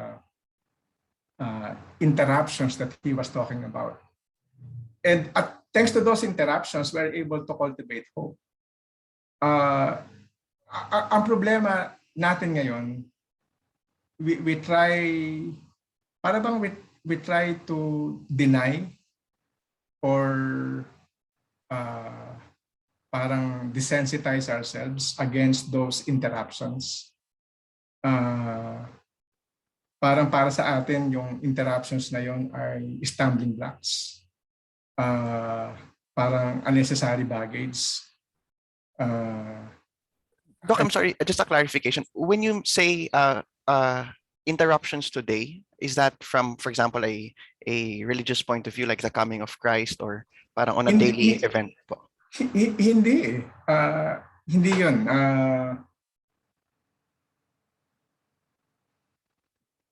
Sige, let's look for examples from, let's say, popular culture. Baka mas madaling ma-explain if we cite examples from popular culture.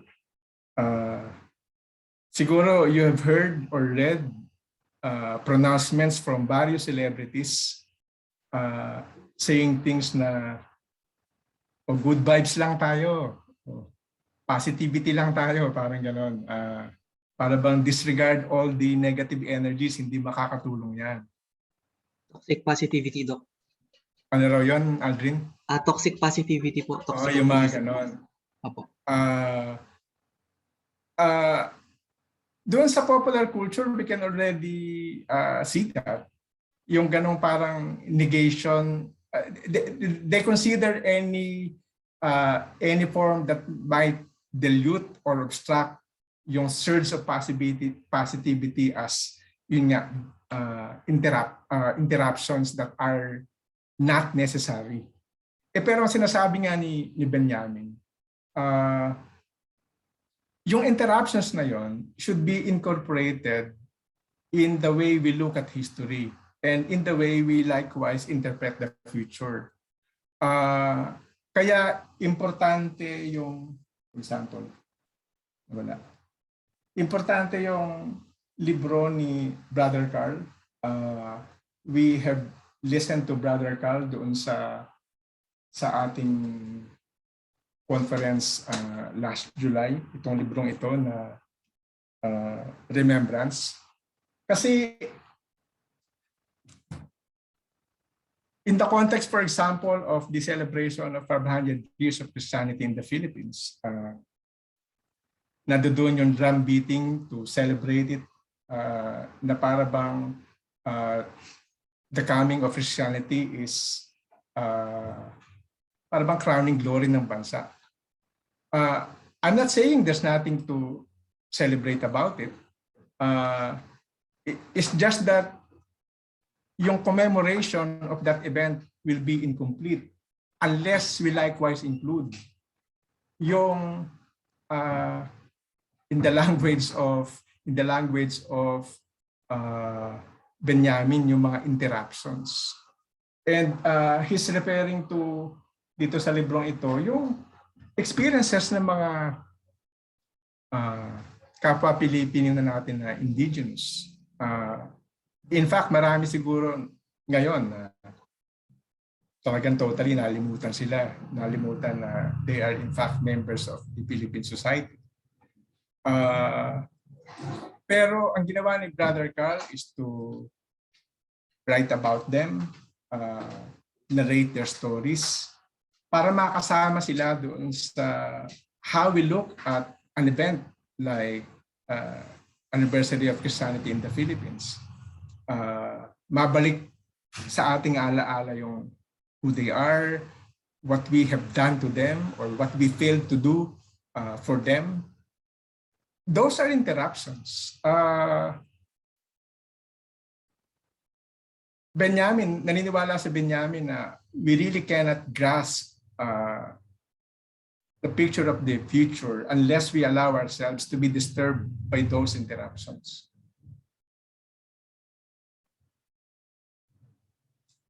Nasagot ko ba, Anton? Opo, Doc. Salamat po. Salamat po, Doc. I'm sorry. I just want to, it's very interesting yung idea of interruptions. I was wondering whether these interruptions involve yung parang some degree of embarrassment. That's why we don't entertain them. Yun lang.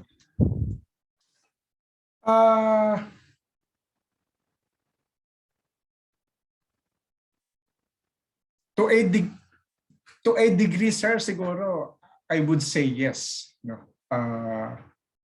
Kaya siguro some people would rather not pay attention to these interruptions or pretend that they in fact exist. Kasi the hardest part in invoking memory, the hardest part of invoking remembrance in our articulation of history is the element of self-accusation. And mahirap gawin yun for any institution, for any country, for any government, or for any person. It takes a lot of humility to do that and a great degree of ethical maturity. Kaya, for example, for a political society like the Philippines, for example,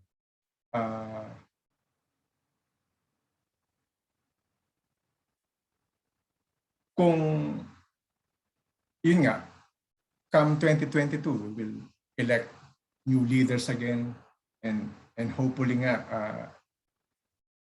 the right people will be elected. Pero sana doon sa their vision of society, makasama yung sensitivity nila sa interruptions na yun.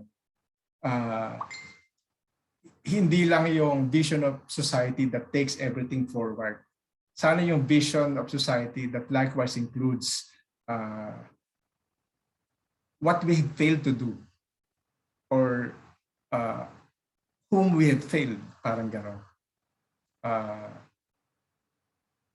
I hope I am able to respond to your comments, sir.